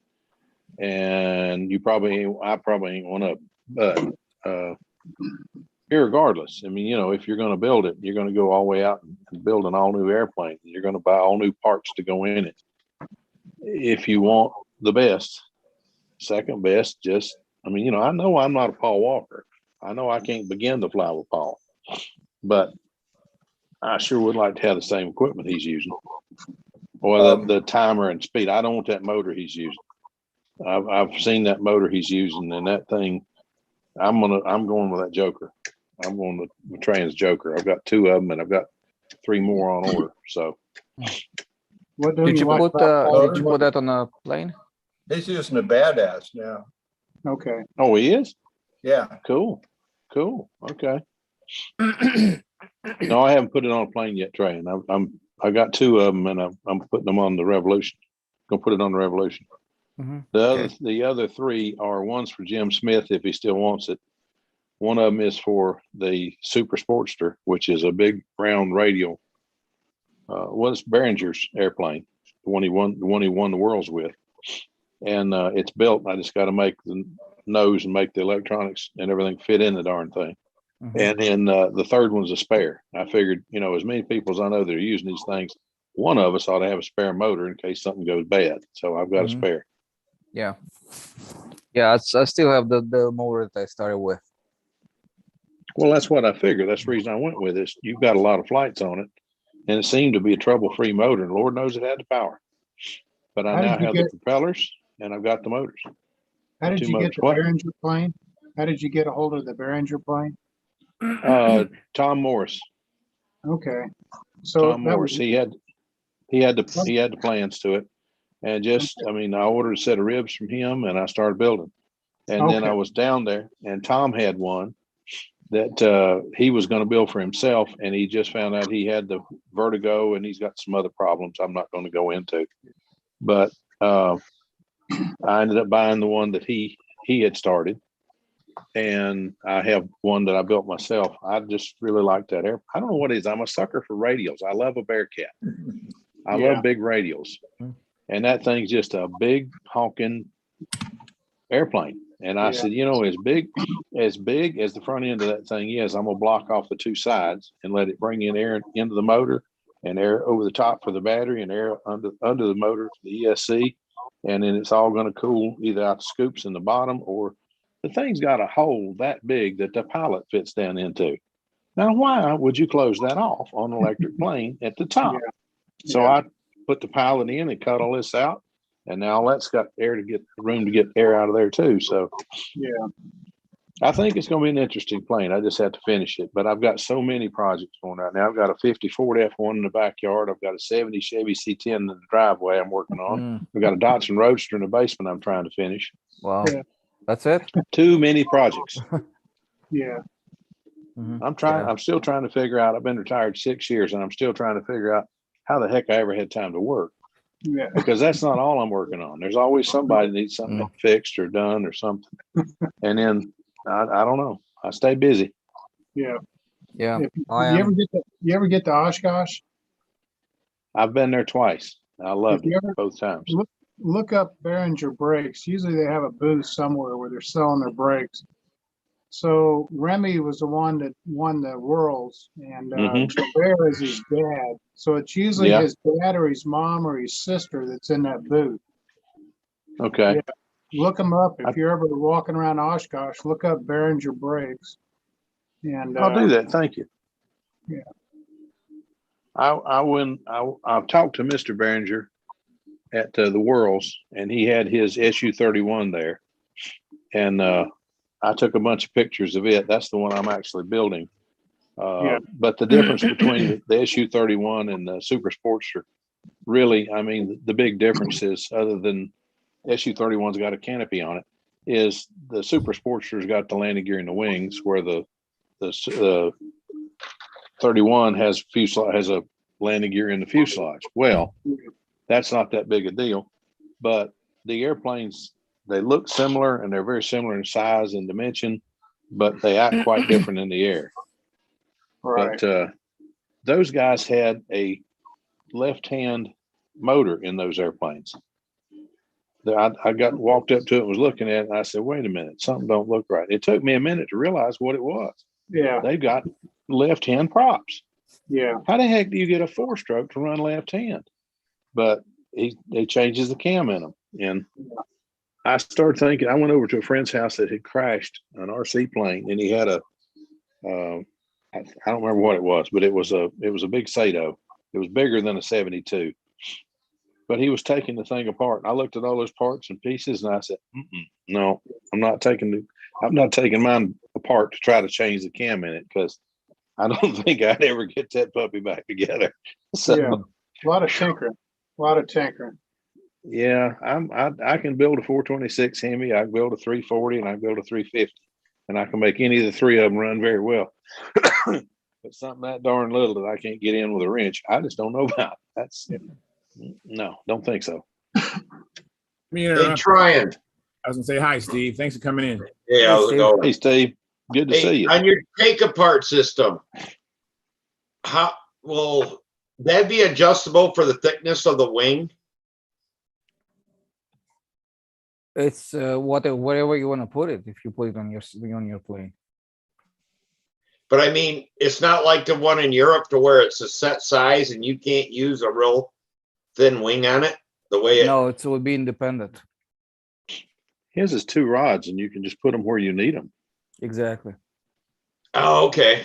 I haven't seen a picture or anything of it. So yeah, that'll be great then, because that's one reason I never used the other one, is because you're set on, the thickness of the wing. Mm-hmm. When we did Samantha's, I mean, could you use it? It would have poked out through the wing. Mm-hmm. Yeah, mine is about a little bit over a 3/16 down from the top of the wing.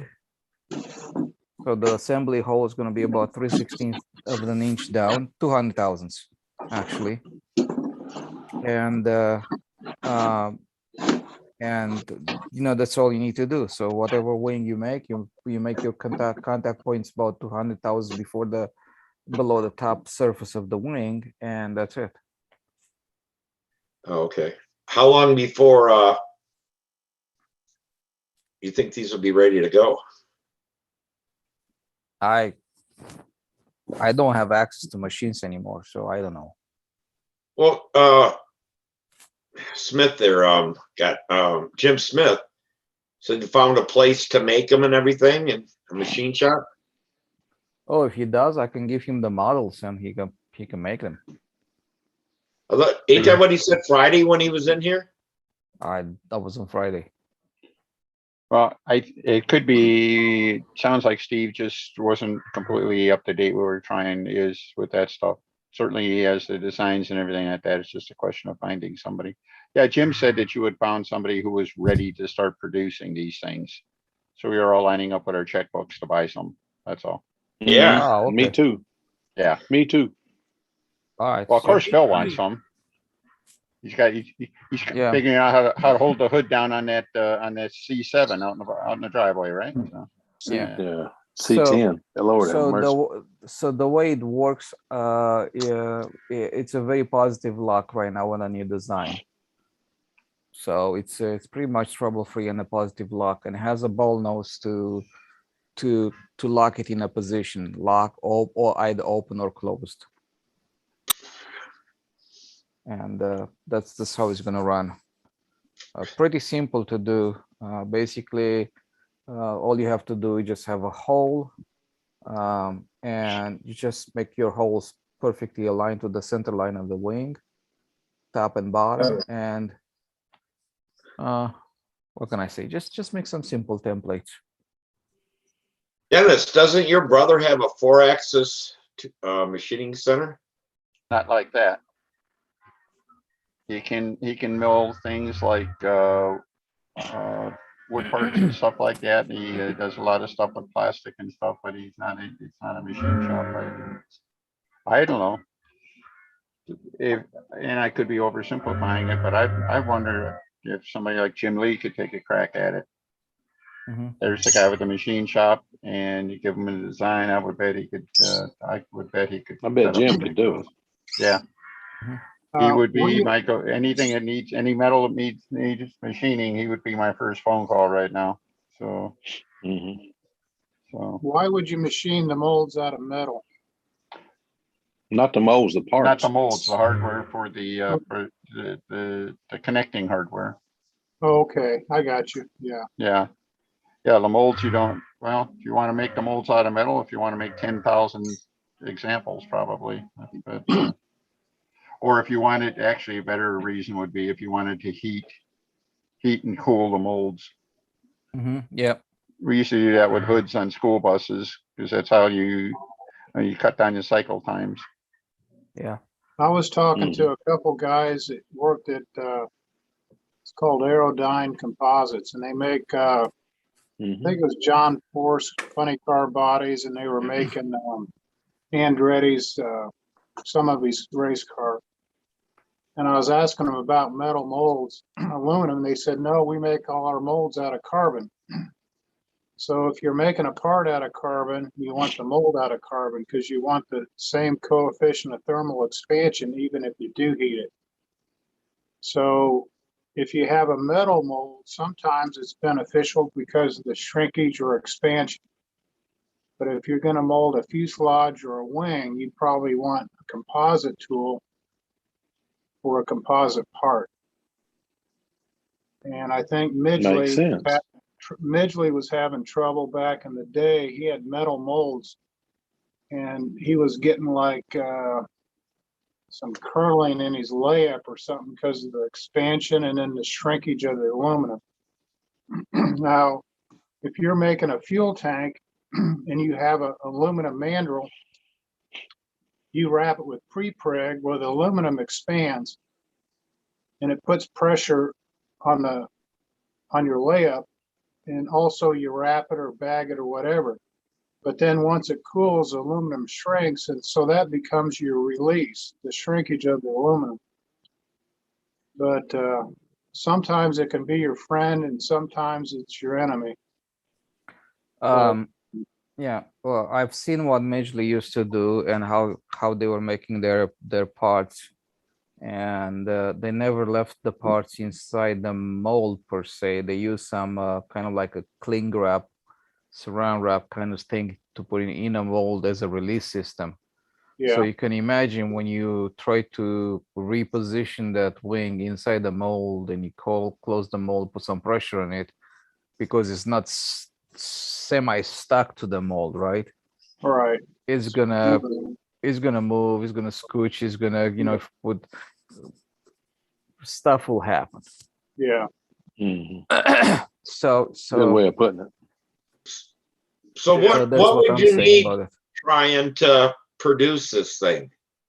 A mill and a lathe, or would that be it? Yeah, it's a mill and a lathe, yes. Some parts are done just solely on a lathe, and other parts are just done solely on a mill. Okay. But overall, it's pretty simple stuff. I mean, it's just the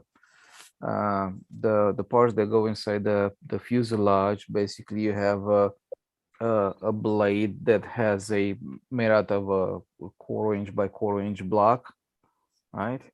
And you cut it halfway down on one side, so it's and you drill and tap some holes over there, and the mating part of this one looks identical to this one, only has 2 slots inside of it, so you can bolt it on 2 slots so they can stay like this on each other, and by bolting them through, right, you can adjust their length depending on the fuselage size, right? So whatever it's extra, just cut it down and just don't use it. You don't have to use it, right? because the idea is to make them a little bit extra long to cover about say 3 inches or so. I don't think anybody makes more than 3 inches fuselages, right? Width on a fuselage. I wouldn't think Seldom. so. So Unless it's a big Bearcat or something, you know, that looks. Yeah. That's what Well- exactly what I was thinking, unless I did the Bearcat. yeah, It's one So- piece. so that's the centerpiece. So and on the ends you're gonna have like a drill, a tap, and and the rimmer going through, so have a nice precise hole size on the ends. And they have a turn piece that which is the locking mechanism itself. You just screw it in there, right? So that's that. And on the wing side, it's just a block. It's a block that has some holes, a cross hole, a hole from this direction, some more holes from this direction going on, which will receive a spring and a little ball. And the locking mechanism goes square to it and just drops down inside. And I'm thinking on locking mechanism that had to be either like a square shape or a star shape for a Torx driver. And the reason for that is that because it's the locking mechanism itself it's kind of small in diameter. It's only like a 3/16 of an inch, or maybe it's I think it's 1/4 of an inch diameter, and it's very small. It's really tiny. So I think the whole system, the stuff that goes in a wing should weigh no more than a few grams, maybe 5-6 grams or so. And the spars that go in a fuselage, we have 2 screws over there, and the aluminum pieces, maybe, I don't know. I have no clue. But that's kind of the idea. So since everything is assembled based on this cylindrical surface, right? If you make some templates and you can put the templates in a wing, align them down center to center, and use the cylindrical surface, the holes themselves, right? As an alignment tool to glue the hardware inside the wing, and use the same template on the side of the fuselage with the same holes to glue your hardware inside the fuselage in the same position, you're done. That's all there's to it. Pretty simple. And the templates can be, you can take, you don't have to cut the shape of the rib. You have a rectangular piece of plywood, right?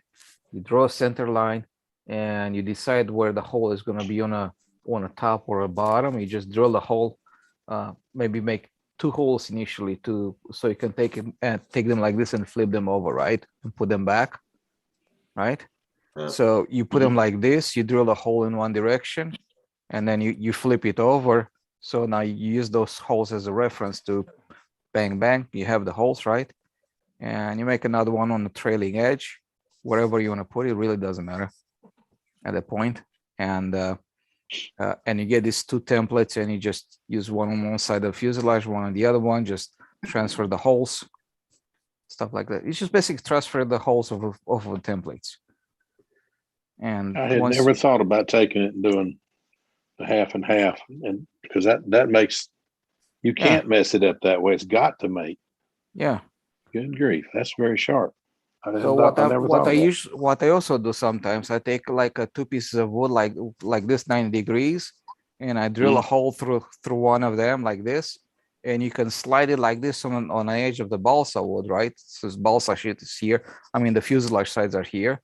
So as you slide that sideways, you have the holes perfectly aligned with the center line, right? And you can use this tool to make the holes that are actually on the center line of the fuselage.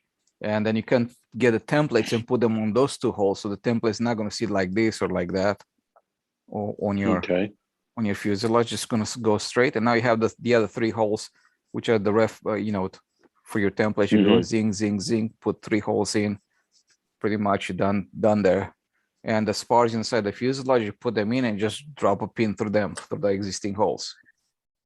align them. It's really not complicated stuff. Do you have like a rough drawing of it? Let me see if I can open it. Well, what I was thinking is that that buddy of mine, Dick Imoff, he has his machine shop at his house. You know, just mill and a lathe. Well, he's got a couple lathes and stuff, but you know, he does air gun stuff all the time, making cylinders and what have you for these competition air guns. So I know he could probably make it, and I was just going to ask him, what do you think, you know, it would cost for him to knock out some parts on that? It's precision that is required here on some of them. The precision, it's in the way the holes are being drilled in a block that goes in a wing. They have to be square and have some, you might have to, I mean, it's not really finalized 100%, but I have a general direction in which I'm going. And actually that I was measuring this just earlier. Let me see. I'll open this thing and let me see if I'm going to share with you guys. So if it opens up. Make sure it's right. Hang on. I have another electronics tip while we're waiting. And that is if you have one of these clip leads like this with alligator clips on either end, and you have it in your test circuit, so it leads to your voltmeter, make sure that it actually conducts electricity, because if it doesn't conduct electricity, then the circuit you're measuring, you'll think it's burned out when it really isn't. Right. Yeah, I just discovered this a minute ago. yeah, That jumper has an open in it? yeah. I mean, so many times with apprentices, they're jumpering stuff out, and this ain't working, and I got a bad this. I'm like, did you take your meter and check your jumper wire? No. Yeah. So, well, you better do that first. Yeah, that's probably a good practice. Yeah, it's a good practice. You know, know? this wouldn't be near so funny, except Howard is so darn smart.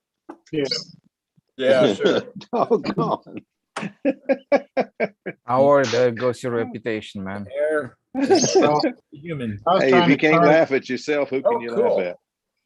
I was trying to charge some lipos and the charger kept saying open something. I thought, what the heck's wrong with this battery? And hell, it wouldn't even plugged into the right port. Oh, I do that all the time. Oh Lord. I'm glad I'm not the only one that does some of this stuff. No, I thought I Denny, did that last night because I got a 2-place charger, and it's like, what's going on? The bad part was I wasn't doing it wrong. And when I plug in my balance plug, it says wrong number of cells. I had no idea. If there has to be something gone wrong with the charger. I've done that. I was trying to charge 6 cells and thought I had it. I was only had it set up for 4. No, I tried everything. It will not count cells on this damn charger now. It will charge it if I just do a fast charge. But if I plug in the balance plug, it kicks it out and says wrong cell count. Check the board. Check your adapter board. Hey, use a different board on that particular port and see if it still works. Yeah. Well, this one has. I can show you. It's a different kind of a deal. I'm sorry for starting this guy.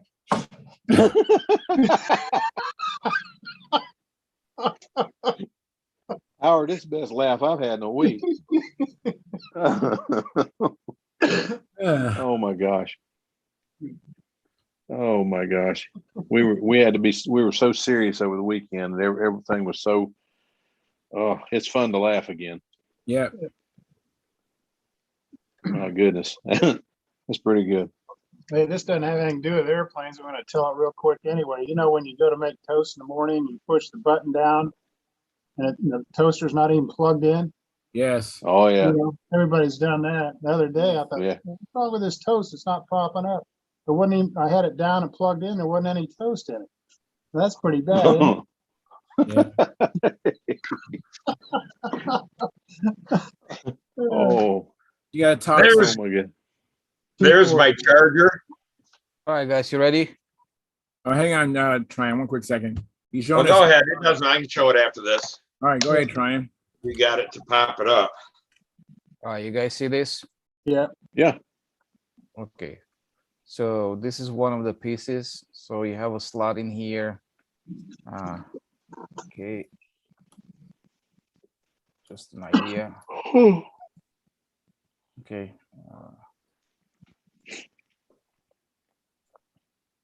Oh, this is one of the ones that's adapted to go in anybody's plane. Cool. Yeah. So this will be a slot here for your rod for your bell crank. Bell So you crank. can Yeah. just put the rod in here, and you have a screw over here.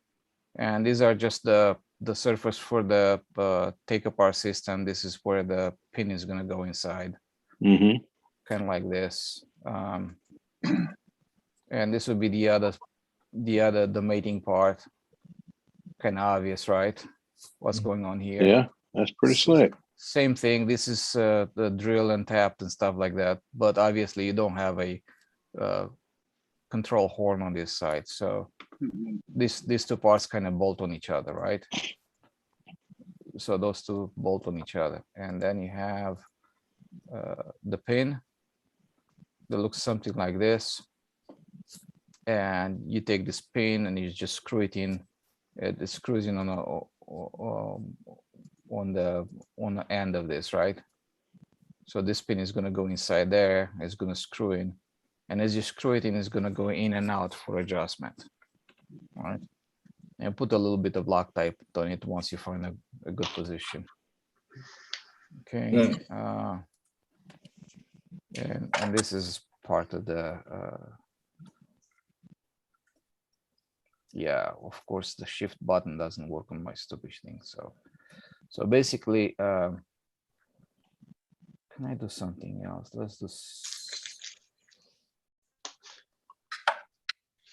Let's do this instead.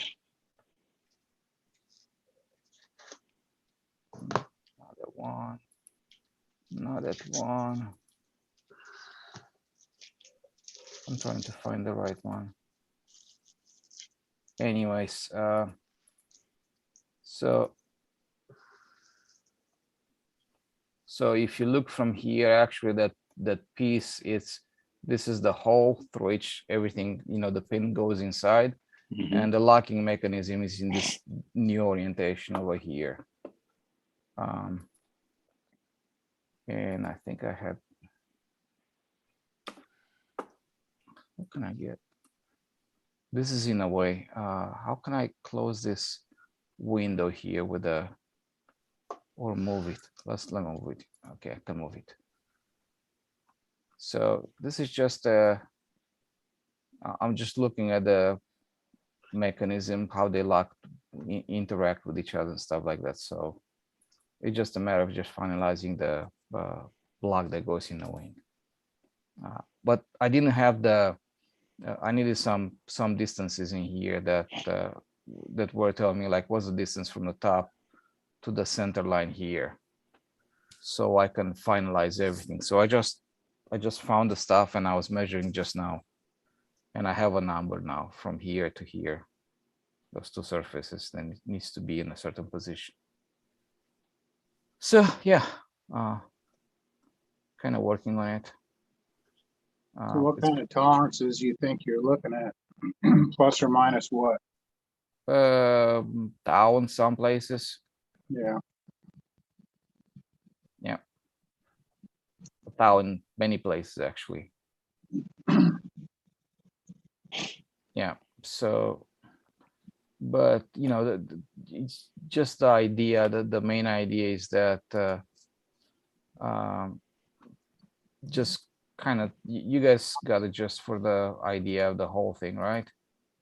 Mm-hmm. So you take Must this be. part and you take this part and you just bolt them together. You can chop off these ends over here.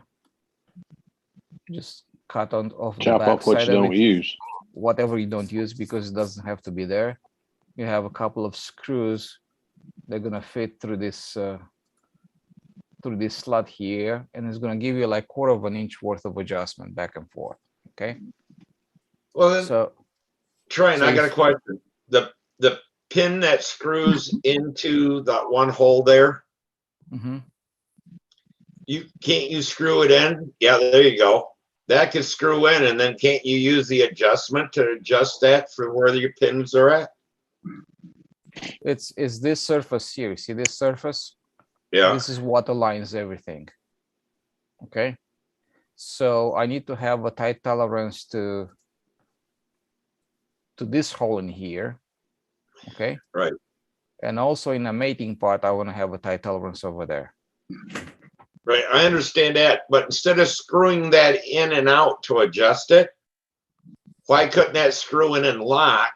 And then the adjustment part is where because you said you'll have a 1/4 inch tolerance to adjust it. That's to adjust No, this for the fuselage width. yeah, that's to adjust the fuselage width, man. Because these two parts go together, okay? Oh, So See, one of this- those needs to be flipped in for end. yeah, Yeah, so- I understand that part. But I just, running that pin in and out, and I was thinking if you could just, no, the pin goes on this end, okay? The pin goes on Yeah, this right. end over here. the pin goes in there, that sticks out of the fuselage, correct? Mhm. Yep. Mm-hmm. And then wouldn't you adjust the thing on your wing to Yeah. tighten that down to? No, you adjust this pin here. So this pin, you adjust it like this, in and out, right? You adjust it like that. So when you turn the locking mechanism, it's going to lock it in properly. Steve, think of it this way: when you put the pin in the wing, the other piece in the wing, once you drill it, that's where it is. It's not going to move. Yeah. That piece can move. That piece there is what gives you the adjustment.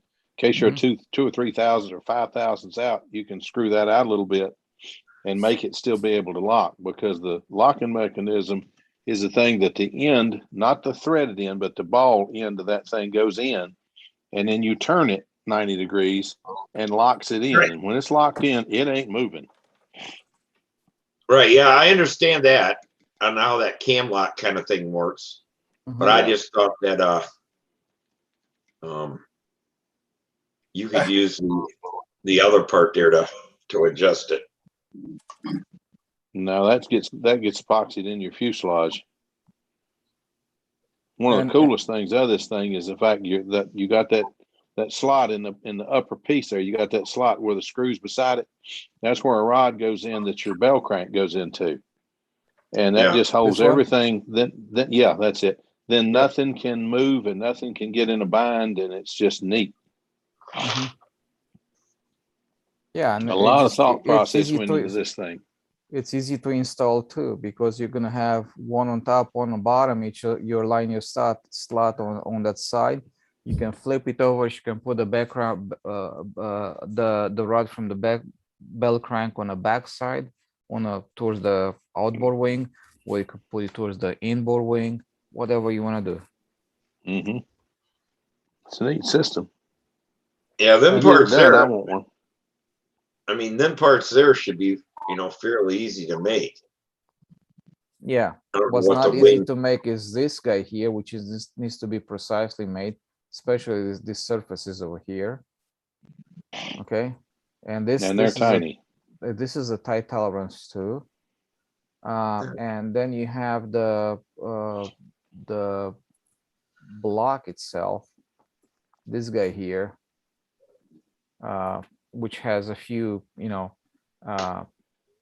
I mean, the way they interact here, particular, this pin is going to go through the block like this, and I have another pin that's going to come perpendicular to it this way, right?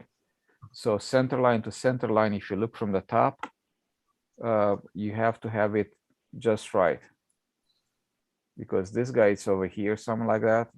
It's going to end up in this position somewhere over here. And then you have the other one that's right here as a locking mechanism, right?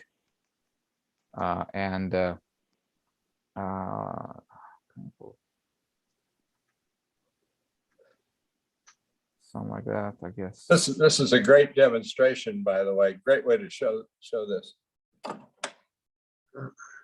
Yeah, it is. Yeah, I'm just looking at though, you know, if you're a good machinist, that shouldn't be hard at all to make. There'd be a lot of steps, but I mean, for preciseness and stuff like that, you know, if you're a machinist, Yeah. if you can't do that kind of stuff, you shouldn't be a machinist. You should be a airplane hobby guy. Well, most people that, you know, you talk to, they're mostly hobbyists, you know, when they do this stuff. So that's yeah, Dick's a regular machinist. He worked in a tool and die shop and shit like that, and he's a gunsmith and everything else. He took it. So I know if he can make little teeny things for guns, and that he should be able to do that. so here I managed to do this here. So oh yeah, that's cool. So the pin goes in here, and this is the locking mechanism over here. Plus there's another hole. It's not on this piece here, but there's another hole that goes in the same direction as this one. That's going to go through the center line of this barrel. Now that would be on the opposite side. There's a spring and a ball nose and a ball on the other side. So the idea is that when you slide the other pin vertical in here, the ball and the spring-loaded ball is going to lock this pin in position at 0 and 180, basically. Now And this that is part just- there in the wing looks like that would be the more difficult thing to machine. Yes, this is these two parts here. That's not so much. Yeah. But if you think about it, it's like if you do it manually, I mean it's going to take forever, because you drill, you know, and then tap. You go nuts before you're done with that. It's just like it. But you know, with the automatic machines, you can do everything in one shot. So that's, you know, that's my story. Yeah, that part for the wing, if that's made out of one piece of metal, that would be a little difficult to do. This one? Yeah, of course, because you get locked into one fuselage width. No, the part that goes in the wing with the round barrel Oh, this in one? the bottom. Yeah, if you're making that out of one piece of metal, that'd be a little difficult to do. Yeah, this is going to be a one-piece deal. So as you can see, everything is revolving around this surface right here and around that. So the idea is, if you have the templates, you can put this anywhere in a plane, right? So as long as you have the templates and you know where this hole is going to go, and you know that from the top surface to the center of the hole, you have about a little bit over 3/16 of an inch, right? And you place them a little bit below that surface, you make your templates correct, the rest is easy. And think about it, it's like when I said, when you make your templates right, then you have the holes in the center and the one on trailing edge, and you also have two holes in the center that align them, right? You can use the same two holes in your wing to make your wing, to make your ribs, for example, right? Or when you make these alignment holes original, you might want to get the kit that you're building, and if it's built on rods, you copy those two holes and use those. So you have those two rods and a root rib, so you can get your piece of plywood, you drill the two holes, put your root rib over there on pins, and you find a good spot for drilling a hole. I mean, for this surface here, where you're going to put the block in place, and then you decide where this hole is going to be, right? And you drill a hole in your templates, and now you can use your templates. You slap it on the side of the fuselage, bam, bam, bam. If I make holes, you put them on a rods that are originally used to build a wing, and you drill your holes that way, and then you glue these blocks in the wing. And then you glue these guys in a fuselage. You know, you can even use the wings as a template right after that. You put the wings with the pins in a fuselage, so the wing's going to stay aligned, right? And then you tack glue these guys in place, right? So this is all assembled at the time, the pin it's inside here, this is inside there, right? Everything is assembled, and it's all aligned because you use the original wing rod construction holes on the side of fuselage as well as inside the wings, right? So everything is nicely aligned, and you tack glue it in place, right? You loosen up the wing after that, take it apart, and make a finish joint here, make a finish joint over there, put your bell crank, and the fuselage is just a continuous sheet except for the cutouts for the lead outs that go to the bell crank. Okay. Hey, Tryon, how many pieces were you gonna make? How many parts? I mean, I was whatever Jim wants to make, or whoever is going to make it, because like I said, I don't have access, but I think this is a very simple system that anybody can use. And besides that, think about this, Howard, this is even for you. This system here can be used in your fuselage as well Mhm. for the take apart, right? You just put it, you assemble it, and slap it, and just glue it in place. Bang, done. Yeah, And the pin would be turned on a CNC. The pin would be easy. Then somebody have to make the fixturing to hold the metal for the other piece. yeah, because no, this is going to be hollowed out. See, if you look at it, it's just a second, give me a second. All right.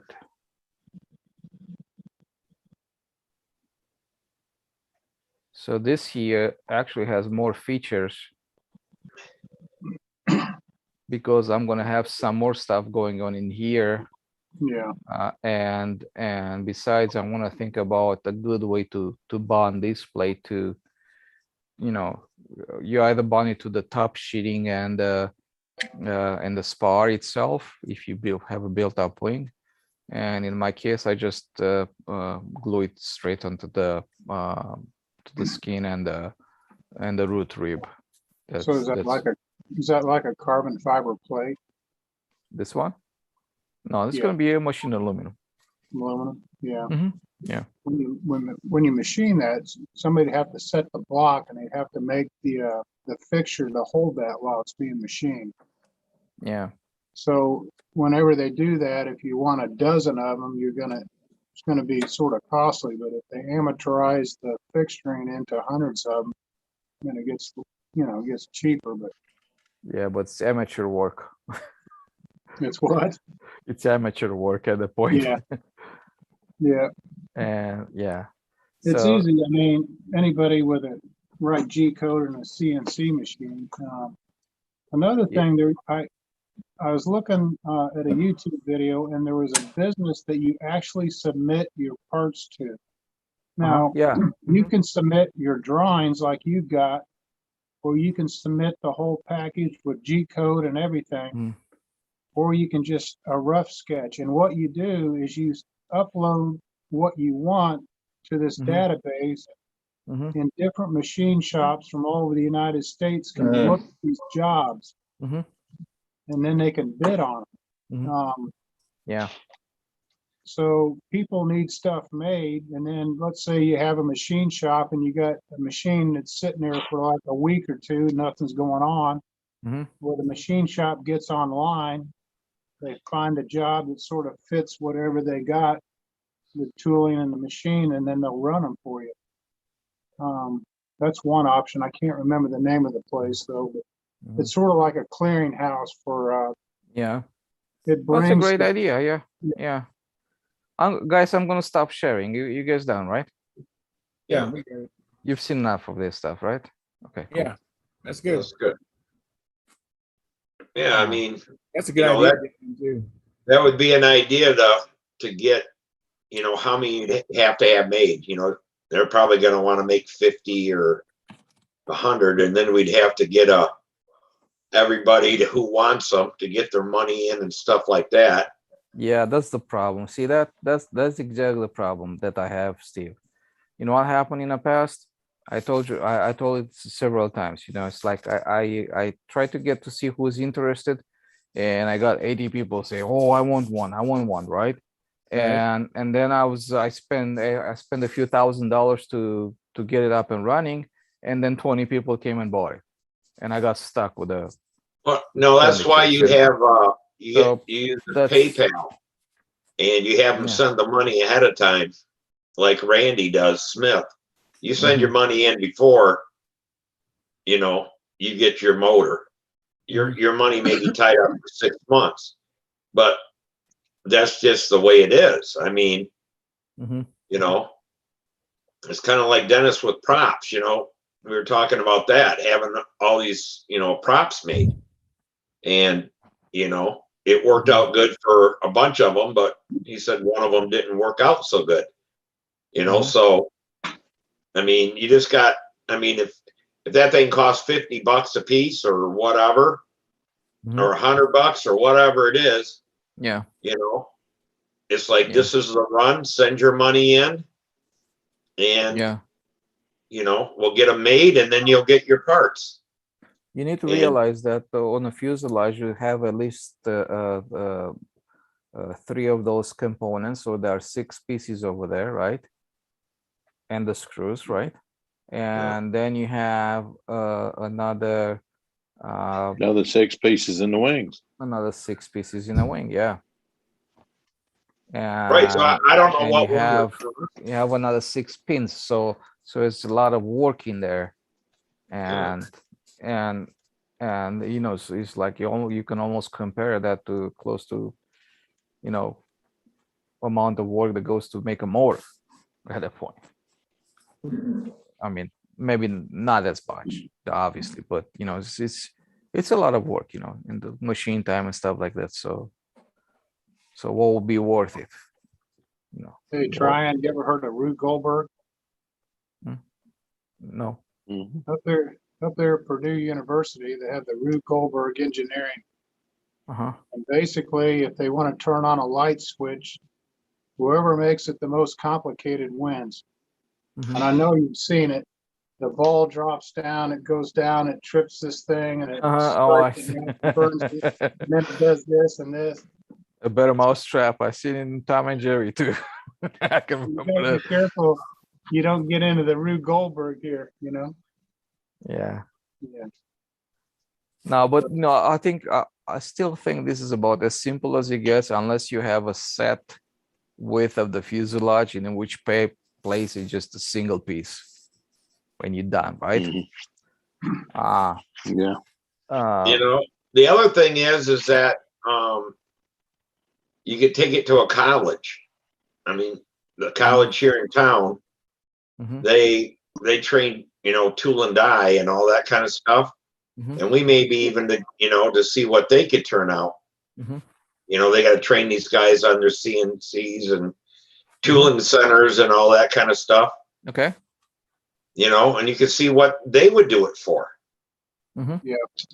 That's a good idea. You know, because they're always That making. is a good idea. The New York City school system did that with, and they used model airplane engines as that exercise for the kids. I don't remember the name of the engine, GHQ, something like that, but they were pretty bad engines. Yeah. Yeah, to just get it to run, it's this was an like accomplishment. 60 years ago. Yeah. But you know, that's an idea. I know that we got a auto mechanics place at the college too, and I took an old truck over there and had new valve guide seals put on and all this kind of stuff, and the valves ground, and I think they charged me $100 and some bucks. Damn thing ran good when it got done, but I'm like, yeah, for $100 and some, it can't run worse than it does now. But it's gonna take you like 6 months to get built.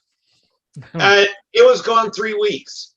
Wow, which I didn't think was too bad. They made it. I had an appointment and I dropped it off.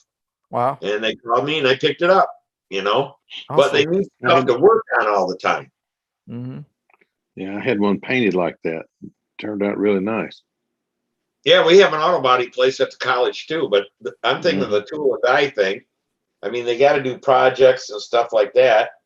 And, you know, I'm pretty sure they would check parts when they were done to see if they're right.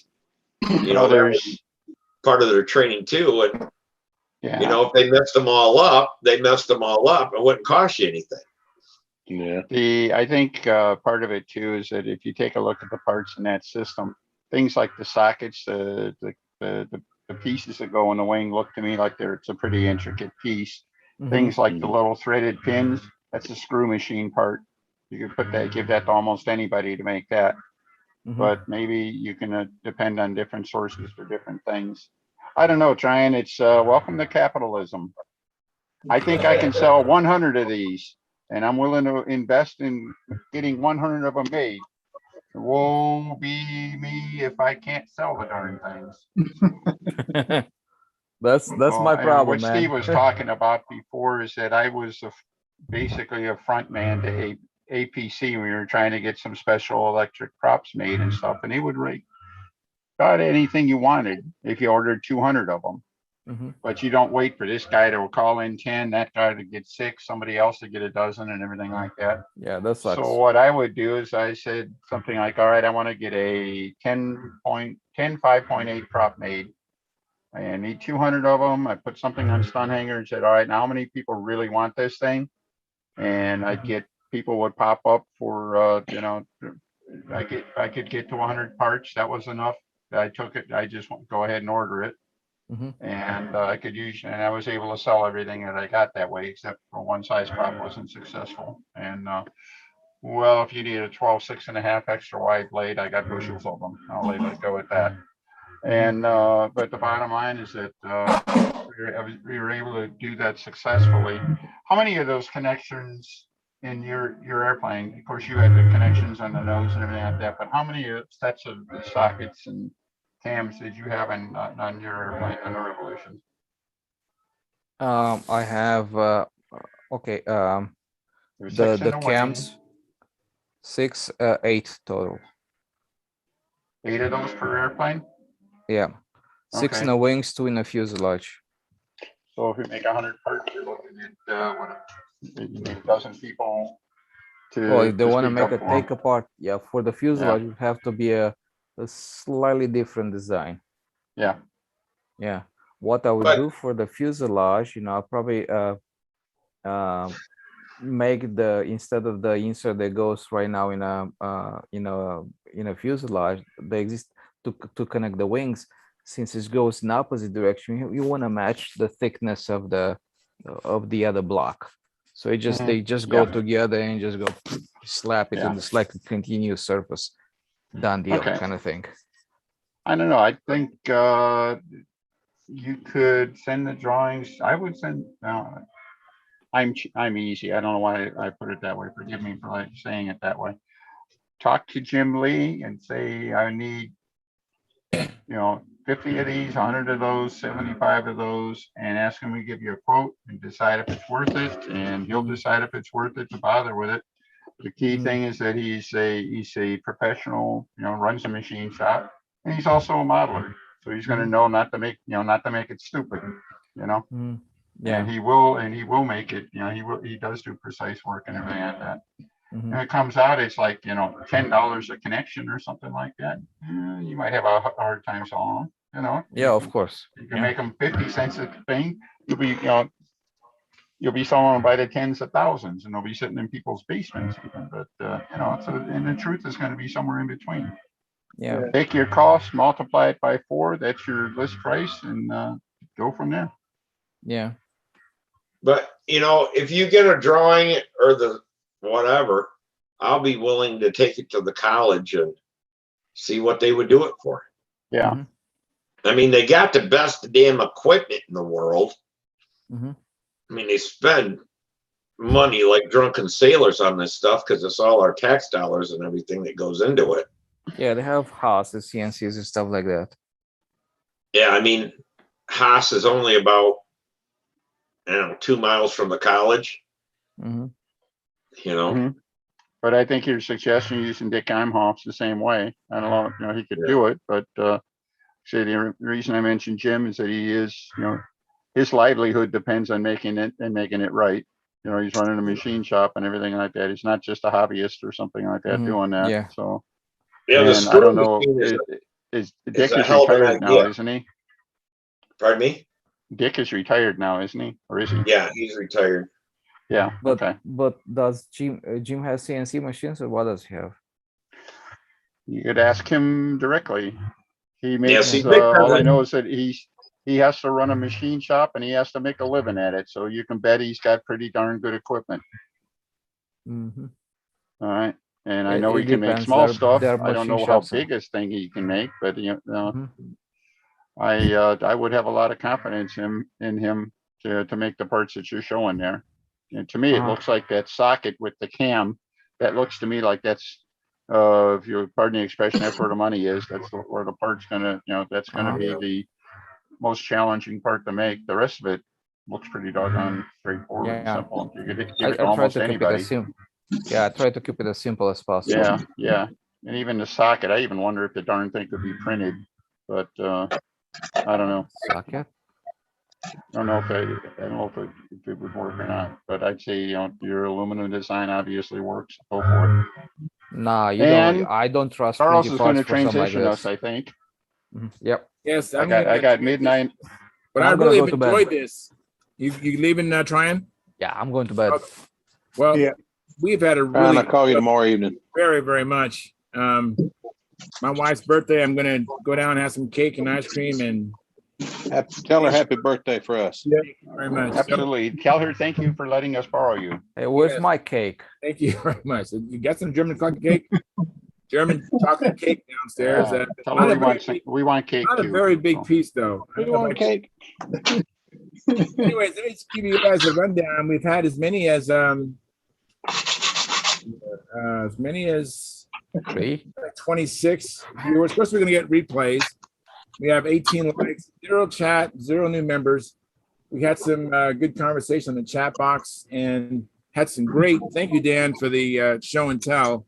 Oh, you're welcome. The jig. I've always been intrigued by that. And thank you very much to Tryon. That auto disc, is that what you're showing? That auto disc, that is? Yeah, It Fusion 360. reminded me of SolidWorks. Mhm. Really neat way of showing parts. That was awesome. So we've had a good, this is a Monday, and our Mondays and Fridays are almost on par with each other. I'm really pleasantly surprised how well Monday is and also how well Friday is. So thank you very much. And you guys can continue to go on. I'm just going to end the stream and want to bid everybody farewell. I'll see you guys and everybody out in the public Friday. We'll be back Friday, same time, same channel. See you then. I'm going to end the stream now. So, Okay, I'll see you, Charles. all right. Thanks.